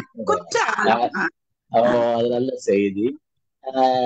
இதே மாதிரி எனக்கு இதுக்கு குற்றாலம் போன போது அப்ப ஒரு இளைஞரா இருக்க போது போனது. எப்படின்னா பிளஸ் 11வது 10வது படிக்கிற போது. அப்ப தெரியாம என்ன பண்ணிட்டா, 2 பையன் இங்கதான் வந்தாங்க. அந்த மெயின் ஃபால்ஸுக்கு பக்கத்துல ஒரு ஒத்தையடி பாதி மாதிரி போச்சு. அது வழியா ஏறிட்டாங்க. அதாவது 15 வருஷம் ஏறி போயிட்டா அங்க அந்த பொங்குமாங்கடல் வந்துருச்சு. அப்படியே மேல ஏறினா அந்த பின்னாடி அந்த எல்லாரும் குளிக்கிறாங்கல்ல, குளிக்கிறதுக்கு முடியாது. அப்ப எப்படியோ ஏறி இருக்கீங்க, இப்பெல்லாம் ஏற விடுறது இல்ல. அங்க ஏறினா பயமாயிடுச்சு. அந்த தண்ணி அப்படி கீழே கொட்டுது. பெரிய அனுபவம் அத பார்த்துட்டு. அப்ப அந்த பையன் கீழே இறங்குறதுக்கு எங்களுக்கு பயம். இன்னும் மேல ஏறிட்டான். அப்படி மேல ஏறினா சிம்மகாரிக்கு போயிட்டான். அப்படியே செண்பகா போற வழி. நீங்க சிற்றருவியில இருந்து ஏறி இருப்பீங்க. சிற்றருவின்னு ஒண்ணு இருக்கும் சார், அந்த சிற்றருவி. ஆமா, மெயின் ஃபால்ஸ் பக்கம் தான். அதுல அங்கதான் ஒத்தடி பாதையில போயிருப்பீங்க. ஆமா, லெப்ட்ல போயிட்டா. லெப்ட்ல. ஆமா, அப்ப தேனருவி வரைக்கும் போக முடிஞ்சிருச்சு. அங்க போனா அந்த தேன், அந்த வானரங்கள் கனி கொடுத்து மந்தியோடு கரிக்காலம் இது வலிக்கும்னு சொன்னார்ல, இங்க தேன் அடை கட்டி இருந்துச்சு. பார்த்தேன். அது ரொம்ப தூரத்துல, கிட்டத்துல ரொம்ப தூரத்துல கிட்டத்தட்ட ஒரு பல்லாண்டுக்கு மேல இருந்து பார்க்க வேண்டியது. போவாங்க சார், நிறைய பேர் போய் அதுல உள்ள விழுந்து இறந்து போயிருக்காங்க. அதனால இப்ப ரொம்ப அலோவ் பண்றாங்க. இல்ல அந்த வாய்ப்பு அது நான் சொல்றது அப்ப எத்தனை வருஷம், 40 வருஷத்துக்கு முன்னாடி, 50 வருஷம். உங்களுக்கு ஒரு பாக்கியம் தான் அது. அப்புறம் இறங்குற போது வெளியில அந்த ஒரு சுற்றுப்பாதையில இறங்கி வந்துட்டோம். இப்படி போயிட்டா. அப்புறம் இறங்குற போது சுத்திட்டாங்க. ரொம்ப அனுபவம். அந்த தண்ணி கோயிலுக்குள்ள வந்து வெளியில வருது. அந்த தண்ணி அருவியே அங்க சிவபெருமான நீராட்டுறது மாதிரி வருது. அதெல்லாம் ரொம்ப ஆமா, அதுதான். அங்க ஒரு தடவை மழை வந்தது கேள்விப்பட்டிருப்பீங்க, 1983ல 83 84ல. அந்த 84ல கோவிலே மண்ணால அடம்பி சார், நம்ப மாட்டீங்க எல்லாரும். இப்ப நான் சொன்னா கூட வியப்பா இருக்கும். 2000 பாம்புகளுக்கு மேல அங்க இருந்து எடுத்தாங்க. 2000 பாம்பு அடிச்சாங்க. அவ்வளவு பாம்புகள் மேல இருந்து வந்து கோவிலுக்குள்ள மூழ்கிட்டு, யாரும் கோவிலுக்குள்ள போக முடியல, மண்ணால மூடிட்டு கோவில். அது ஒரு தடவை கோவில் திறக்க முடியாம ஒரு சூழல் வந்தது. 84ல இருந்து 86ன்னு நினைக்கிறேன். அந்த வருடத்துல மிகப்பெரிய வெள்ளப்பெருக்கு வந்தது. நீங்க சொன்னது மாதிரி நினைக்க முத்தியோ என்னமோ, ஆனா குற்றாலத்தினுடைய இதை நினைச்சா அந்த மலைகள், அந்த சாரல், அந்த அருவி, இந்த சித்திர சபை, கோயிலு, அது ரொம்ப மனதுல ரொம்ப மகிழ்ச்சி கொடுக்குது. அதுதான் முத்தி யோகம் நினைக்கிறேன். ரொம்ப சிறப்பா சொல்லு. உங்களுக்கு பாராட்டும் வாழ்த்து. அதனாலதானே சார் டிகேசி அங்கேயே உட்கார்ந்துட்டாரு. நன்றி சார், நன்றி. ஆக்சுவலா நான் கூட அந்த தேனருவி வரைக்கும் போயிட்டு தேனருவி கீழே கொட்டுற இடத்துல குளிச்சிருக்கேன்.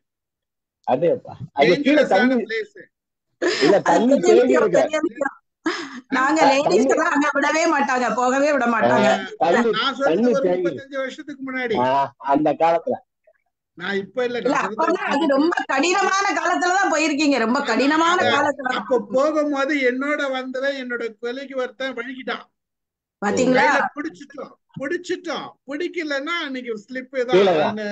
சில நாங்கெல்லாம் போற இடத்த விட்டுட்டு அவன் கொஞ்சம் வேற மாதிரி போனா பாரு, ஸ்லிப் ஆயிடுச்சு அவனுக்கு. அது அப்புறம் அவனை காப்பாத்தி எட்டுன்னு நீங்க வச்சுங்களேன். எங்க ஊர்ல சார் பாம்பே ஸ்டோர்னு ஒரு மிகப்பெரிய ஜவுளி கடை நிறுவனம் இருக்கு. அவருக்கு ஒரே பையன் தான் பார்த்துக்கோங்க. அந்த பையன் வந்து 2 பையன்கள், ஒரு சின்னவர் பெரியவர். இவர் சின்னவர். இந்த தேனருவி நீங்க சொல்ற மாதிரி போய் அந்த அருவியில வலிக்கு உயிர் கிடைக்கவே இல்லை கடைசியில. ரிஸ்கான இடம், ஒண்ணுமே பண்ண முடியாது. ரொம்ப ரிஸ்க், ரொம்ப ரிஸ்க். பெண்களை விடவே மாட்டாங்க. ஆண்களை கொஞ்சம் ஒரு மாதிரி போயிருவாங்க, பெண்களை விடவே மாட்டாங்க. அப்பயே அந்த காலத்தே ரிஸ்கான, இப்ப எல்லாம் விடுவாங்களான்னு தெரியல. இப்ப விடல. தென்பகா வரைக்கும் போகலாம். அது இப்ப திருவிழா காலம், அழகா போகலாம். தென்பகாவில தலைய கொடுத்து ரொம்ப குளிக்கணும். அதாவது கம்பிக்கு வெளியில தலையை நீட்டி குளிக்க வேண்டியிருக்கு. அதுல இருக்க கொடவரையில கொண்டு மாற்றி இருந்தாங்க. அதுல இருக்க ஒரு பாண்ட் இருக்குல்ல, அந்த பாண்ட்ல குளிக்க கூடாது. அதுல கொடவரை உள்ள குளிக்கலாம் சார். ரொம்ப தண்ணி இருந்தாதான் குளிக்க முடியும். குளிக்கலாம். நாங்கெல்லாம் குளிச்சிருக்கிறோம், குளிக்கலாம்.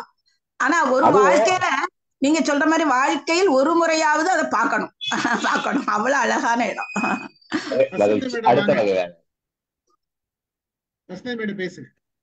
சரிங்க சார். முதல்ல வேலம்மா மேடத்துக்கு பெரிய ஒரு கைத்தட்டல். ஏன்னா அவங்க ரொம்ப நல்லா சொன்னீங்க. அதாவது முதல்ல பாட்டுல ஆரம்பிச்சு அந்த பாட்டே ரொம்ப அழகா இருந்தது. இவ்வளவு அழகா பாடினீங்க. அதுக்கப்புறம் அந்த தோற்றம், அதாவது எப்ப ஆரம்பிச்சது, எதுல இருந்து ஆரம்பிச்சது, ஆரிஜின், அது ரொம்ப நல்லா சொன்னீங்க. எனக்கு ஊர் திருநெல்வேலி. நாங்க ஆல்மோஸ்ட் எவ்ரி இயர் சீசனுக்கு நாங்க போவோம். அங்க ரொம்ப க்ளோஸ் ஃப்ரெண்டு ஒருத்தங்க வீடு இருக்கும். அவங்க வீட்டில் தான் நாங்கள் ஸ்டே பண்ணுவோம். தளவாய் ஹோட்டல்லாம் தெரிஞ்சிருக்கோம்னு நினைக்கிறேன்.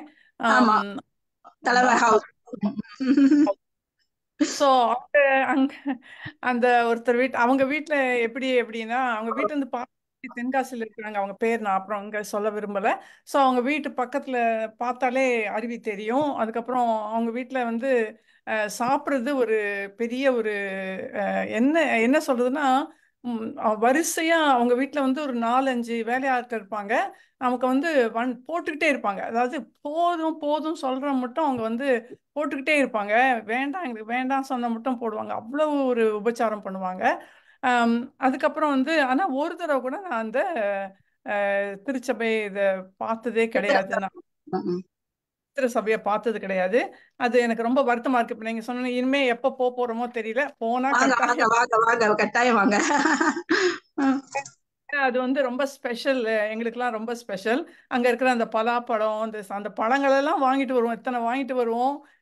எல்லாத்தையும் வாங்கிட்டு சாப்பிட்டு அது போனாலே ஒரு தனி ஒரு அதுக்கு அங்கிருந்து வரத்துக்கு மனசே இருக்காது. எங்க சின்ன குழந்தைங்களாம் போகும்போது, இன்னும் ஒரு நாள் இருப்போம்ப்பா, இன்னும் ஒரு நாள் இருப்போம்ப்பா அப்படின்னு கெஞ்சுவோம் எங்க அப்பா கிட்ட. இல்லம்மா, நாளைக்கு ஸ்கூல் இருக்குல்ல, போலாம் வாங்கன்னு கூப்பிட்டு போயிடுவாங்க. அப்புறம் அடுத்த வருஷம் தானே பார்க்க போறோம் அப்படின்னு சொல்லிட்டு. இது ஓவிய கலையில எப்படி பச்சை இலைய வச்சு அந்த அந்த டை எப்படி அவங்க கிரியேட் பண்ணாங்க, எப்படி அவங்க போட்டாங்க, அதெல்லாம் ரொம்ப அழகா சொன்னீங்க. அதுக்கப்புறம் எப்படி அந்த ப்ரஷ்ஷை பண்ணாங்கன்னு நினைச்சப்போ, நான் ஒரு இதுல படிச்சிருக்கேன். அதாவது இந்த மயில் இறகு வச்சு தான் முதல்ல பண்ணாங்க ப்ரஷ் மாதிரி. அதுக்கப்புறம் சின்ன சின்ன குச்சிலேயே ப்ரஷ்ஷை பண்ணி அதுக்கப்புறம் தான் ரியல் ப்ரஷ் அவங்களுக்கு கிடைச்சது. கடையில் வைக்கிற ப்ரஷ்லாம் கிடைச்சதுன்னு சொன்னாங்க. அதுக்கப்புறம் இந்த பேலசஸ், அந்த அரண்மனை எப்படி அழிஞ்சதுன்னா, ஒருத்தரும் இன்னொருத்தரை தாக்கி படையெடுப்பு எல்லாம் வரும்போது அவங்க முதல்ல அடிச்சது அரண்மனையை தான். தீ வச்சு கொளுத்துனது எல்லாம் டெஸ்ட்ராய் பண்ணதே நம்ம மனுஷங்க தான். ஒரு பாண்டிய மன்னன் ஒரு சோழ மன்னன் அடிக்கிறது, ஒரு பாரியை அடிக்கிறது, இந்த மாதிரி அவங்களுக்குள்ளேயே சண்டை போட்டு எல்லாத்தையும் அழிச்சாங்க. வெளியிலிருந்து வந்தவங்க அவ்வளவு அழிக்கல. ஏன்னா அழிஞ்சிருச்சு. இவங்க முகலாயரும் ரொம்ப சவுத் இந்தியாவுக்கு வரல. ஆங்கிலேயர் வரும்போது நிறையவே அழிஞ்சிருச்சு. கொஞ்சம் தான் அவங்க அடிச்சது. கொஞ்சம் வீரபாண்டிய கட்டபொம்மன், பாஞ்சாலங்குறிச்சி அதெல்லாம் அவங்க நிறைய அடிச்சாங்க. ஆனா மற்றபடி இந்த மதுரை அரண்மனையோ சோழர் அரண்மனையோ கிடைக்காததுக்கு காரணம் அவங்களுக்குள்ளேயே அடிச்சுட்டு அழிச்சதுதான். அப்படிதான் நான் நினைக்கிறேன். அதுக்கப்புறம் இந்த திருநெல்வேலி பத்தி சொன்னீங்க. அது தாமிர சபை சொன்னீங்க. அந்த தாமிர சபை அப்படிங்கிறது எதுக்காக நினைச்சேன். நீங்களும் அது கரெக்ட்னு சொல்வீங்க. அந்த தண்ணிலேயே தாமிர பரணி, அந்த தாமிர பரணிலேயே காப்பர் நிலைய கலந்து வந்ததுனால தாமிர சபை அப்படின்னு சொல்லுவாங்க நினைக்கிறேன். ஏன்னா அந்த வந்து ஒரு தனி ஒரு இது உண்டு. ஏன்னா அந்த மருந்து வந்து அந்த காப்பர் வர்றதுனால அதனால தாமிரம் அப்படின்னு பேரு. அதனாலதான் அதுக்கப்புறம் இருட்டுக்கடை அல்வா வந்து அவ்வளவு ருசியா இருக்க காரணம் அந்த தாமிரபரணி தண்ணி தான், தாமிரம் கலந்த தண்ணீர் தான். போது எனக்கு ஒரு நாள் கூட தலை முடி கொட்டாது. ஏன்னா அந்த முடி கொட்டவே கொட்டவே கொட்டாது. கொட்டாது. இங்க அமெரிக்கா வந்தவன தான் கொட்ட ஆரம்பிச்சது. நான் திருநெல்வேலிக்கு போனா நின்றுடும். திருநெல்வேலி போய் அந்த தண்ணியில குளிச்சாதான் எனக்கு தலை கொட்ட நின்றுடும். ஸோ அதுல வந்து ஏதோ அந்த அவ்வளோ மெடிசனல் வேல்யூ இருந்திருக்கு அதுல. அதுக்கப்புறம் வந்து மெயின்டெனன்ஸ் பத்தி சொன்னீங்க. மெயின்டெனன்ஸ் பத்தி சொல்லும்போது முதல்ல நான் சொல்ல வேண்டியது இங்க வந்து, இப்போ நான் நயகராக்கு போயிருக்கேன். நயகராவையும் நான் நயகரா போகும்போது அது ஒரு பிரமிப்பா தான் இருந்துச்சு. ஆனா அதுல ஒரு மிஸ்ட்ரி இல்லை. அது அது அது வந்து ஒரு ஃபிளாட்டா ஒன்று வந்து அப்படியே கீழே விழுது. அப்பவே நான் சொன்னேன் இது ஒரு மிஸ்ட்ரியே இல்லை, இது வந்து மேல அப்படியே ஒரு ஏரில இருந்து தண்ணி கொட்டுது. வால்யூம் ஜாஸ்தியா இருக்கு, வால்யூம் ஜாஸ்தியா இருக்கு. அதுல புள்ள போறதுலாம் ஒரு எக்ஸைட்மெண்ட்லாம் இருக்கு. அதை லைட்டையும் இதையும் வச்சு அவங்க பண்ணியிருக்கிறத பார்த்தீங்கன்னா அவ்வளோ அழகா பண்ணியிருக்காங்க. அவ்வளோ பெரிய டூரிஸ்ட் அட்ராக்ஷன். இத்தனை மனுஷங்க வந்தாலும் ஒரு குப்பை இருக்காது எங்கேயுமே, ஒரு இடத்துல கூட அழுக்கு இருக்காது. அவ்வளவு நீட்டா வச்சிட்டு இருக்காங்க எல்லாம். அவ்வளவு அந்த டூரிஸ்ட்னா அப்படி பண்ணிருக்காங்க. நம்ம இதை ஏன் பண்ண முடியல? குற்றாலம் அருவிக்கு போனால வெளியில வந்தா எதையோ மிதிச்சிருவோமோன்னு பயமா இருக்கு. அவ்வளவு மோசம். அந்த காலத்துல கூட அவ்வளவு இல்லை. இப்ப வர வர கூட்டம் ஜாஸ்தி ஆகுறதுனால அங்க வந்து இந்த மெயின்டெனன்ஸ் ரொம்ப மோசமா இருக்கு. அது ரொம்பவே கஷ்டமா இருந்துச்சு. இந்த ட்ரெஸ் மாத்திக்கிற போற இடத்துலலாம் போவே முடியாது. முந்திலாம் வந்து அவ்வளவு நல்லா இருக்கும். இப்ப வந்து அவ்வளவு ஸ்மெல்லு, அவ்வளவு அழுக்கு, அவ்வளவு மோசமா வச்சுட்டு இருக்கிறாங்க. அதுக்கப்புறம் வந்து பாரிஸ்ல நீங்க லூவர் மியூசியம் பார்த்துருக்கேன். லூவர் மியூசியத்துல வந்து மோனலிசா என்ன, லாஸ்ட் சப்பர் என்ன, எல்லாத்தையும் கொண்டு வந்து வச்சு அதுக்கு வந்து பாதுகாப்பு கொடுத்து அவ்வளோ அழகா பண்ணியிருக்காங்க. நம்ம கிட்ட இவ்வளவு இருக்கு, ஆனா நமக்கு வந்து அந்த மெயின்டெனன்ஸ் பண்றதோ அதை பாதுகாக்கிறதோ அதை வந்து டிஸ்பிளே பண்ணி பணத்தை எடுங்க, அதுவும் தெரியல, ஒன்றும் தெரியல. ஏதோ இந்த ரிலீஜனை வச்சுக்கிட்டு பேசிக்கிட்டு சண்டை போட்டுக்கிட்டு இப்படியே எல்லாத்தையும் ஒழிச்சிட்டோம். ஸோ அதெல்லாம் பார்க்கும்போது ரொம்ப கஷ்டமா இருக்கு. நீங்க சொல்ற அந்த சிவனோட இதை பார்த்தீங்கன்னா எத்தனை அழகா அந்த காலத்துல பண்ணியிருக்காங்க. அந்த ஒரு கலர் கூட மாறாம அந்த கலர் இன்னும் சஸ்டைனிங்கா இருக்கு அப்படின்னா அது எந்த மாதிரி அதையாவது ஆராய்ச்சி பண்ணுங்க. யாராவது எப்படி இதை யூஸ் பண்ணாங்க, எந்த டையை யூஸ் பண்ணாங்க, எத்தனை பேர் மற்ற இடத்துல ஆராய்ச்சி பண்றாங்க. ஏன் அதை ஒரு தமிழ் இதுக்கு போட்டு ஆராய்ச்சி பண்ண வைக்கலாம்ல? இந்த சிற்பக்கலை எவ்வளவு அழகா பண்ணியிருக்காங்கன்ட்டு. அதாவது எக்ஸ்போஸ் பண்ண தெரியல, இன்னொன்னு அதை யூட்டிலைஸ் பண்ண தெரியல, அதை பாதுகாக்கவும் தெரியல நமக்கு. ஆனா ரொம்ப நல்லா இருந்துச்சு உங்க உரை. அடுத்தது அருவியை பத்தி பேசுறதுக்கு நான் இன்னொன்னு ஒண்ணு சொல்ல நினைச்சேங்க. நெல்லையப்பர் கோவில்ல வந்து நீங்க பார்த்திருப்பீங்க, அங்க வந்து உள்ள மியூசிக்கல் டூல் அது இருக்கும். இன்னொன்னு வந்து தாளத்துக்கு பெரிய ஒரு இது மியூசிக்கல் பில்லர்ஸ், அது மியூசிக்கல் பில்லர்ஸ் இருக்கும். ஆனா தாளம் பீட்ஸ் இருக்குல்ல, தாளம் போடுறோம், அதுக்கு பெரிய போட்டு அதுல இந்த தாளம் இதுக்கு அப்படின்னு அது எப்படி அதை வகைப்படுத்தி போட்டிருப்பாங்க. அது எனக்கு வந்து ஒரு டீச்சர் காட்டி கொடுத்தாங்க, இது இங்க மட்டும்தான் இருக்கு அப்படின்னு சொல்லிட்டு. ஸோ அதெல்லாம் வந்து ரொம்ப ரேர் இன்ஃபர்மேஷன் நீங்க கொடுத்தது, ரொம்ப நல்லா இருந்துச்சுங்க. ரொம்ப தேங்க்ஸ். நன்றி மேடம். நன்றி. Thank you madam.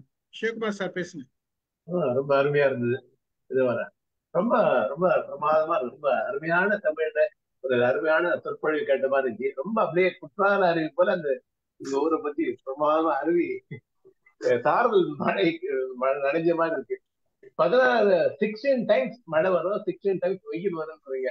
மழை வரும், வெயில் வரும், மழை வரும், வெயில் வரும் மாதிரி சொன்னீங்க. அருமையான அந்த ஓவியங்கள்லாம் இதுக்கு என்னவோ அப்படியே ஒரு இன்ட்ரெஸ்ட் இல்லாம போயிடுச்சு. ஆனா என் பிள்ளைகள்லாம், பேர பிள்ளைகள்லாம் ஓவிய கலை தான் படிக்கிறாங்க.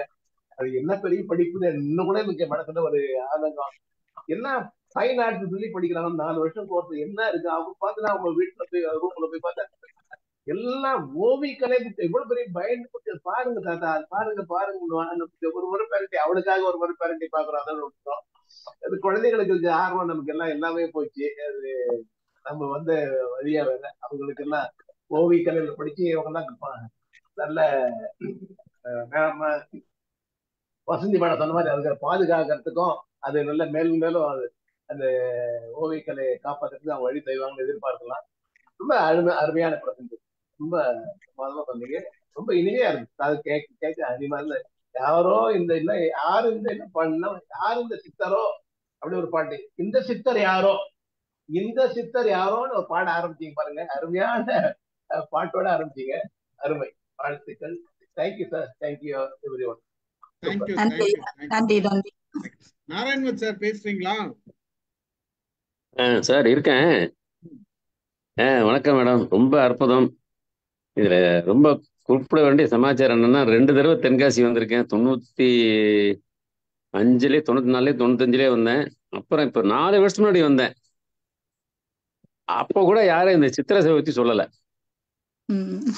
அப்புறம் வேடிக்கையான நான் அந்த சாரால வந்து எக்ஸ்பீரியன்ஸ் பண்ணியிருக்கேன்.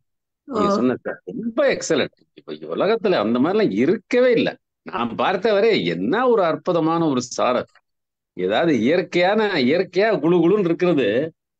என்ன எத்தனை ஏசி போட்டாலும் அந்த குழுக்குழுப்பு வரவே வராது. ரொம்ப அற்புதம். ஆனா நான் என்ஜாய் பண்ணி சித்திரை சபையை நான் வந்து பார்த்தது இல்லை மேடம். எனக்கு வந்து யாரும் எல்லாரும் குற்றாலத்துக்கு வாங்க. அவசியம் இந்த ஜூன் ஜூலைல அவசியம் வந்து தென்காசி வரும். அதுல சந்தேகமே கிடையாது. யாரு வந்தாலும் வராட்டி இந்த விஷயத்துக்காவது வரேன் நானு. யாரு என்னோட வந்தாலும் சரி, பிரச்சனையே இல்லை. வரோம் மேடம். ரொம்ப அற்புதம். ரொம்ப நீங்க வந்து அந்த மாலதி மேடம் சொன்ன மாதிரி கரெக்டா சித்திரை சேவை மட்டும் சொல்லாம அந்த ஓவியம் எப்படி வந்ததுங்கிற அந்த ஒரு வரலாறு ரொம்ப அற்புதமா சொன்னீங்க. நான் நெல்லையப்பர் கோயிலுக்கும் போயிருக்கேன். இந்த இசை சம்பந்த விஷயங்கள்லாம் பார்த்திருக்கேன் நான் நெல்லையப்பர் கோயில்ல. அது நெல்லையப்பர் கோயில்ல அந்த கோபுரத்துக்குள்ள நுழையும் போது கொஞ்சம் குழு குழுன்னு இருக்கும். வெளியில வெயில் இருக்கும். அந்த ஒரு என்ட்ரன்ஸ் ஸ்பேஸ்ல வந்து குழு குழுன்னு இருக்கும். அதை சொல்லுவாங்க. ரொம்ப ஒரு அற்புதமான ஒரு சிற்பக்கலை. அது எப்படி பண்ணாங்கன்னு தெரியல. தென்காசி கோவிலுமே அப்படிதான் இருக்கும் சார். தென்காசிக்குள்ள அந்த கோவில் கோபுரத்துக்குள்ள நுழைஞ்சீங்கன்னா வாழ்க்கையில அது மாதிரி காற்றை நீங்க அனுபவிச்சிருக்கவே மாட்டீங்க. அவ்வளவு அழகா இருக்கும். 2 நண்பர்கள் இருந்தாங்க. ஊர்ல 2 பேருமே வந்து ஏன் அதை மிஸ் பண்ணாங்கன்னு தெரியல. எனக்கோ நான் கேட்கறேன், அவங்களையும் கேட்கறேன் நானு. மிக்க மகிழ்ச்சி மேடம். ரொம்ப நன்றி. நான் அவசியம் எங்களுடைய அடுத்த பயணம் வந்து சவுத்துக்கு வரும்போது அவசியம் தென்காசிக்கு வரோம். அவசியம் வரோம். மிக்க நன்றி. நிறைய இடங்கள் இருக்கு, பார்க்கலாம். சுத்தியே நிறைய நாங்க வந்து டேட்டை வந்து ஒதுக்காம வரோம். இந்த நாளுக்குள்ள திரும்பணுங்கிற மாதிரி இல்லாம வரோம். எல்லாத்தையும் பார்த்துட்டு வரோம் நாங்க. ரைட்டுமா. மிக்க நன்றி. அருமை. நன்றி ஐயா. நன்றி. Thank you sir. Thank you. Latha madam. Madam, நான் பிகினிங்ல ஜாயின் பண்ணல, அதுக்கப்புறம் தான் ஜாயின் பண்ணேன். ஆனா ரொம்ப நல்லா புரிஞ்சுது. ரொம்ப நல்லா அழகா சொன்னீங்க. அந்த என்னது நெல்லை தமிழ் அந்த வாசம் ரொம்ப நல்லா இருந்தது. கருத்து ரொம்ப நல்லா இருந்தது. என்னுடைய அனுபவங்களை பத்தி சொல்றேன். நான் வந்து 2004, 2005 ஞாபகம் குற்றாலத்துக்கு வந்திருக்கேன். ஒரு தடவை தான் வந்திருக்கேன். அதுக்கு வந்திருக்கேன். அந்த ஐந்தருவி அங்கெல்லாம் குளிச்சிருக்கேன். ரொம்ப நல்லா இருந்தது. அப்ப அங்கெல்லாம் இப்பெல்லாம் பிரைவேட் இது கூட இருக்குல்ல மேடம், அருவி? ஆமா. ஆனா இப்ப அதை திரும்பி டிமாலிஷ் பண்ணிட்டாங்க மேடம். இப்ப யாரையும் அலோ பண்றது இல்லை. அப்படியா? அது வந்து ரொம்ப காசு இது பண்றாங்க அப்படின்ட்டு அதை இது பண்ணிட்டாங்க. இப்ப போக முடியாது. ரொம்ப ஃப்ரெண்ட்ஸா இருந்தா அவங்க தனிப்பட்ட முறையில கூட்டிட்டு போறாங்க. அவ்வளவுதான். Okay okay. அதுக்கப்புறம் நீங்க இந்த சித்திரங்கள் பத்தி சொன்னீங்க இல்லையா? பிரேமா மேம் சொன்னபடி தஞ்சாவூர்ல அந்த கர்ப்பகிரகம் சுத்தி இந்த பெயிண்டிங் எல்லாம் நல்லா புதுப்பிச்சிருக்காங்க. இத்தனை வெரைட்டியும் கும்பகோணம் என்னுடைய சொந்த ஊரு. அங்க வேரியஸ் கோயில்ல இப்ப கொஞ்சம் கொஞ்சமா, இப்பன்னா ஒரு 10 வருஷமாவே நான் சொல்றேன், அந்த பெயிண்டிங் எல்லாம் புதுப்பிச்சுட்டு வராங்க. அதே பெயிண்டிங்கே டிரா பண்ணி அங்க கோதண்டராமன் கோயில்னு இருக்கு. அது மாதிரி நிறைய கோயில் எல்லா இடத்துலயுமே மேல சைட்ல இருக்கிற எல்லா கும்பாபிஷேகம் அங்கங்க நடந்துகிட்டே இருக்கும். அந்த கும்பாபிஷேகம் போது பெயிண்டிங் எல்லாம் புதுப்பிச்சு உப்பிலிப்பன் கோயில் எல்லா இடத்துலயுமே பண்ணிருக்காங்க. அதெல்லாம் ரொம்ப நல்லா பண்ணிருக்காங்க. ஆனாலும் இனிஷியலா பார்த்தவங்க சொல்லுவாங்க சிலர் வந்து, அது மாதிரி இல்ல, இது கொஞ்சம் மாத்திட்டாங்க, முகம் அந்த அளவுக்கு கிளாரிட்டி இல்ல சுவாமி இது அந்த பெயிண்டிங்ல அப்படின்லாம் சொல்லுவாங்க. இப்போ வந்து உங்களுக்கு செயற்கையான அந்த சாயங்களை பயன்படுத்துறதுனால அது வராது மேடம். ஆதி காலத்துல பயன்படுத்துறது அந்த பச்சளைகள். ஆமா, அதனாலதான் அந்த கலர்ஸா போட்டுருவாங்க. அது எக்ஸாக்ட் கலர் போடாம மிக்ஸ் பண்ணும்போது வேற கலர் ஆயிரும். ஆமா ஆமா, அவங்களுக்கு கிடைச்ச கலரு, அதனால கொஞ்சம் மாறுதல் வருது. அப்புறம் வந்து இந்த பாம்பேல எலிஃபென்டா கேவ்ஸ் இருக்கு இல்லையா, அது போயிருக்கேன். அங்கேயும் அப்படிதான் பெயிண்டிங்ஸும் இருக்கும். இது ஸ்கல்ச்சர்ஸ் ரொம்ப ரொம்ப ரொம்ப நல்லா இருக்கும். அது நீங்க எக்ஸ்பீரியன்ஸ் பண்ணிருக்கீங்களா மேடம்? ஆமா, போயிருக்கிறேன் மேடம், அங்க எல்லாமே போயிருக்கிறேன். அதுக்கப்புறம் நீங்க சொன்னபடி இந்த இது இருக்குல்ல, அஜந்தா எல்லோரா கேவ்ஸ், அது ஆமா, போயிருக்கேன். அங்க வந்து ஹார்ஸ் ஷூன்னு சொல்லுவாங்க அஜந்தால. ஏன்னா ஒரு ஏரியல் வியூல பார்த்தோன்னே, ஏரியல் வியூன்னு ட்ரோன்லயும் ஹெலிகாப்டர்ல தான் பார்க்கணும் இல்லை, நாமளே ஒரு ஹைட்ல இருந்து பார்க்கலாம். பார்க்கலாம். அப்படியே யூ ஷேப்ல இருக்கும். அப்படியே நாங்க வீடியோ போட்டோஸ் எல்லாம் கேப்சர் பண்ணோம். அது ரொம்ப ரொம்ப நல்லா இருந்தது. புத்தர் வந்து இவ்வளவுதான் இல்ல, அத்தனை வெரைட்டிஸ் ஆஃப் புத்தர் வெரைட்டியா இருப்பாங்க. ஆமா. ஏதோ சில அந்த புத்த முனிவர்கள்லாம் அந்த உள்ள இருக்கும் போதே புத்த பிட்சுக்கள் அழகா அவங்க தங்களுடைய திறமையை அப்படி ஓவியங்கள் மூலமாவே காட்டி அந்த இடத்த வச்சிருக்காங்க. அதுதான் ரொம்ப ரொம்ப நல்லா பண்ணிருக்காங்க. அஜந்தா அடுத்தது எல்லோரா, ரெண்டு இடத்துலயுமே அது உலக அதிசயம் இல்லையா, அது பார்க்க வேண்டிய ஒன்று. அப்புறம் வைசாக் பக்கத்துல பொர்ரா கேவ்ஸ்ன்னு இருக்கு. அது இப்போ ரெண்டு 3 வருஷம் முன்னால பார்த்தேன். தெரியுதா?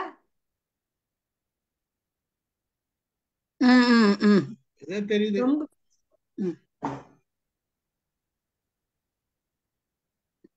கொஞ்சம் அப்படி பிளாக் கலர்ல ஒண்ணு அதுக்கு தெளிவா தெரியுது.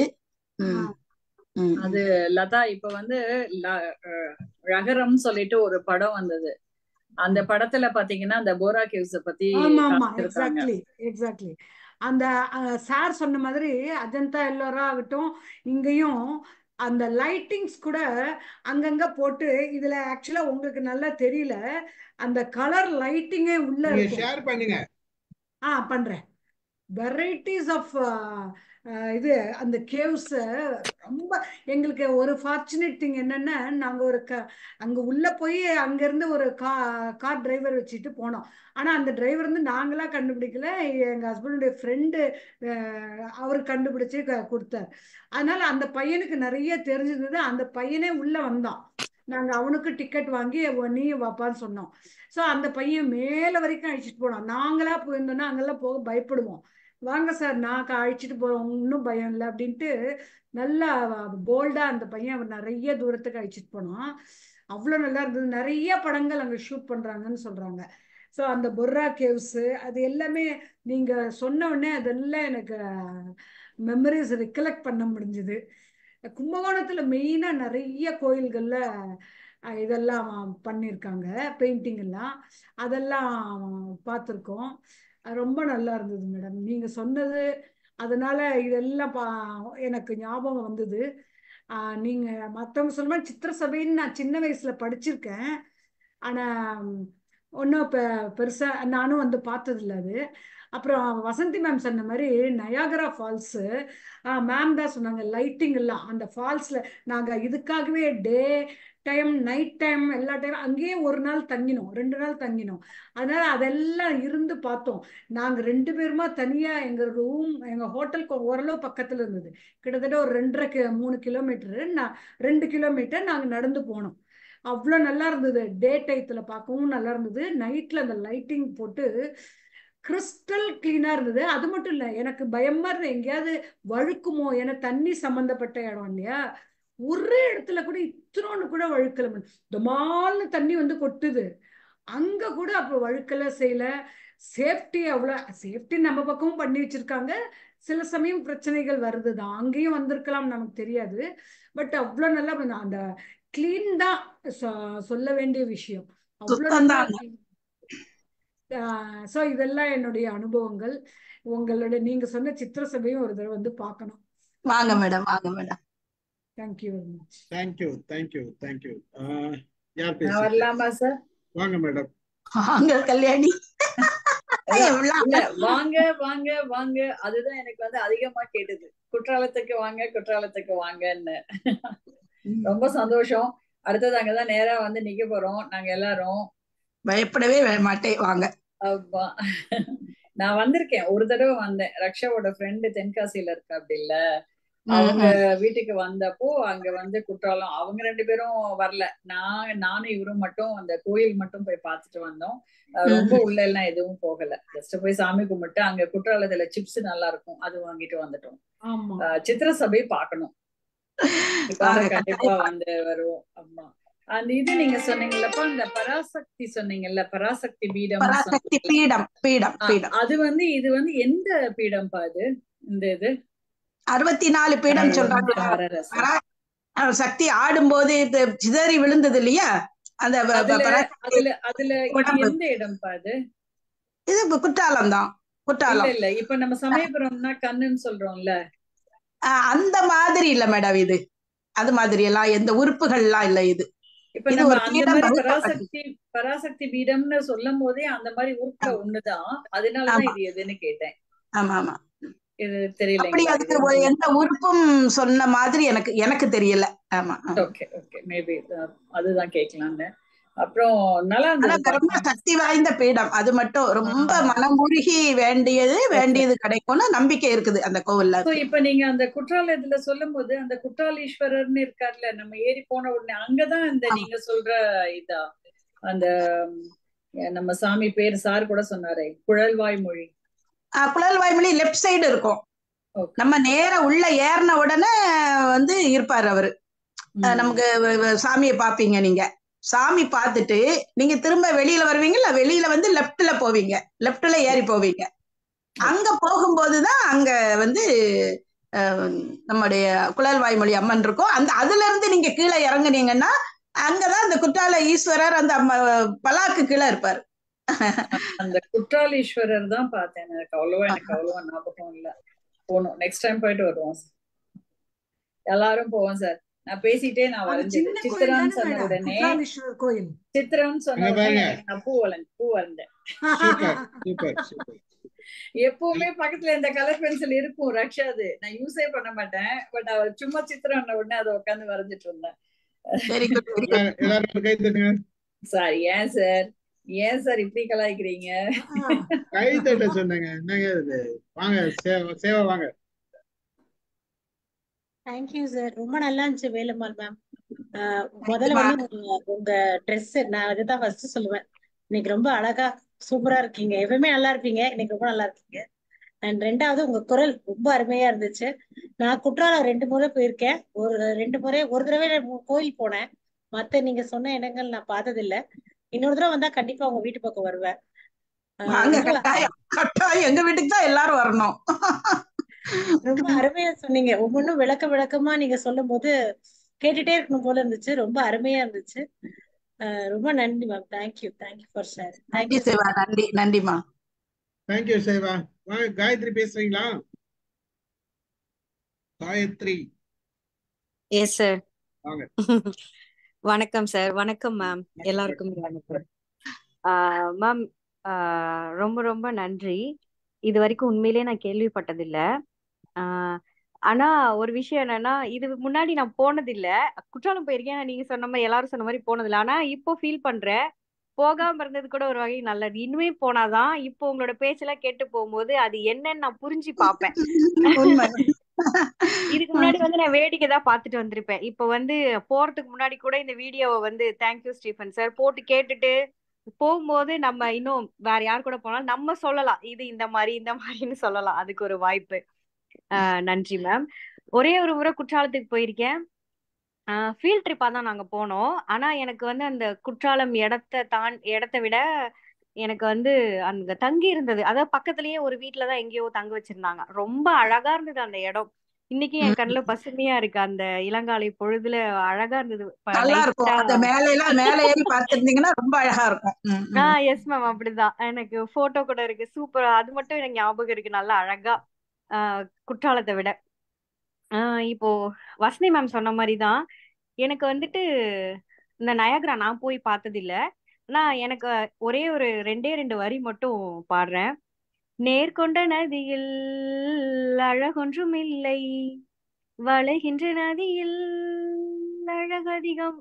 அது மாதிரி அவங்க சொன்ன மாதிரி அப்படியே கொட்டுது. நம்ம ஒரு விஷயத்த அப்படியே நிறைய வால்யூமோட கொட்டும் போது இருக்கிறதுக்கும், நம்ம இந்த மாதிரி வளைஞ்சு நெளிஞ்சு அழகா இந்த அருவி இருக்கிறதுக்கும், அது வந்து நம்மளுக்கு குற்றாலம் வந்து அந்த மாதிரி ஒரு அழகான அருவி. இப்போ மற்ற நாடுகள்ல வந்து ஒரு சின்ன விஷயம்னா கூட அதை வந்து காசாக்கிடுவாங்க. மீன்ஸ் ஏதாச்சும் ஒண்ணுன்னா அதை வந்து ஒரு சுற்றுலா பார்வைக்கு வச்சு அதை வந்து டிக்கெட் போட்டு அதை அழகா பராமரிக்கிறாங்க. நம்மள ஏன் அந்த மாதிரி இருக்க மாட்டேங்குதுன்னா, அந்த மாதிரி நம்ம பண்றதும் இல்ல, பராமரிக்கிறதும் இல்ல. அதனால நம்ம ஊர்ல நிறைய விஷயங்கள் இந்த மாதிரி வேஸ்டா இருக்குன்ற ஒரு கவலை. Yes ma'am. அஜந்தா எல்லோரா கூட நான் கேள்விதான் பட்டிருக்கேன். மத்தவங்கள மாதிரி நான் எதுவுமே பெருசா எதுவும் பார்த்தது இல்ல. காதுல தான் கேட்டிருக்கேன். ஆனா நம்ம ஊர்ல இவ்ளோ விஷயம் இவ்ளோ நம்மளுக்கு பக்கத்துல இருக்குது அப்படிங்கறதே தெரியல. தெரிஞ்சாலும் நம்ம ஒரு பார்வையாளராக தான் பார்த்துட்டு வந்திருப்போம். ரொம்ப நன்றி மேம். உங்க நிறைய அதுல இருந்து ஒவ்வொரு விஷயத்தையும் இன் டீட்டெயிலா நீங்க சொன்னது அதெல்லாம் ரொம்ப இதா இருக்கு. அடுத்த டைம் எப்படா போய் இதை இந்த மாதிரி ஒரு கண்ணோட்டத்தோட பாப்போம்னு இருக்கு. நன்றிங்க. வாழ்த்துக்கள். Thank you Gayathri, thank you very much. ஆக்சுவலா இதுல என்ன ஒரு எனக்கு இப்ப ரொம்ப சந்தோஷம்னா, முதல்ல எடுத்தவொடனே நான் மட்டும்தான் சித்திர இது சபை பார்க்கல அப்படின்னு நினைச்சுன்னு சொன்னேன். எல்லாருமே பார்க்கலன்ற பட்சத்துல எனக்கு ரொம்ப சந்தோஷம். எல்லாரும் தேங்க்ஸ். சரி, இன்னொரு ஒரே ஒரு விஷயம். சாரி, சிவகுமார் சார் சொன்னாரு ஓவிய படிப்பு பத்தி. சார் அவர் வந்து மைண்ட் பண்ணிக்கலன்னா நான் ஒரு வீடியோஸ் அனுப்புறேன். என்னோடது சித்திரப்பாவை அப்படின்னு அகிலன் எழுதின ஒரு நாவல். ஏன் அது வந்து ஃபுல் அண்ட் ஃபுல் ஓவிய கலை பத்தி மட்டும்தான் இருக்கும். ஏன் கலைகளையும் படிக்கணும், கலைகள் யாரு படிக்கிறது, தொழில் படிப்பு, இதை பத்திலாம் நிறைய விளக்கி அதுல சொல்லியிருப்பாங்க. அதை நான் அனுப்புறேன். நன்றிங்க. Okay, right. லதா மேடம் அனுப்பிச்சிருக்காங்க பாருங்க, கோகை போராக்கு சூப்பரா இருக்கு பாருங்க. அப்பா சூப்பர், ரொம்ப அருமையா இருக்குது இல்லையா? எப்ப போனீங்க லதா மேடம்? இருக்கீங்களா? Super super. இது நமக்கு வெறுமனே அந்த அந்த அது மட்டும் தெரிஞ்சது, அந்த பிளாக் மட்டும் தெரிஞ்சது. தெரியல, இப்ப நம்ம அனுப்புறதுனால இப்ப எல்லாமே தெரியுது. இப்ப லதா மேடம் நம்ம பெருசா காமிக்க முடியுது.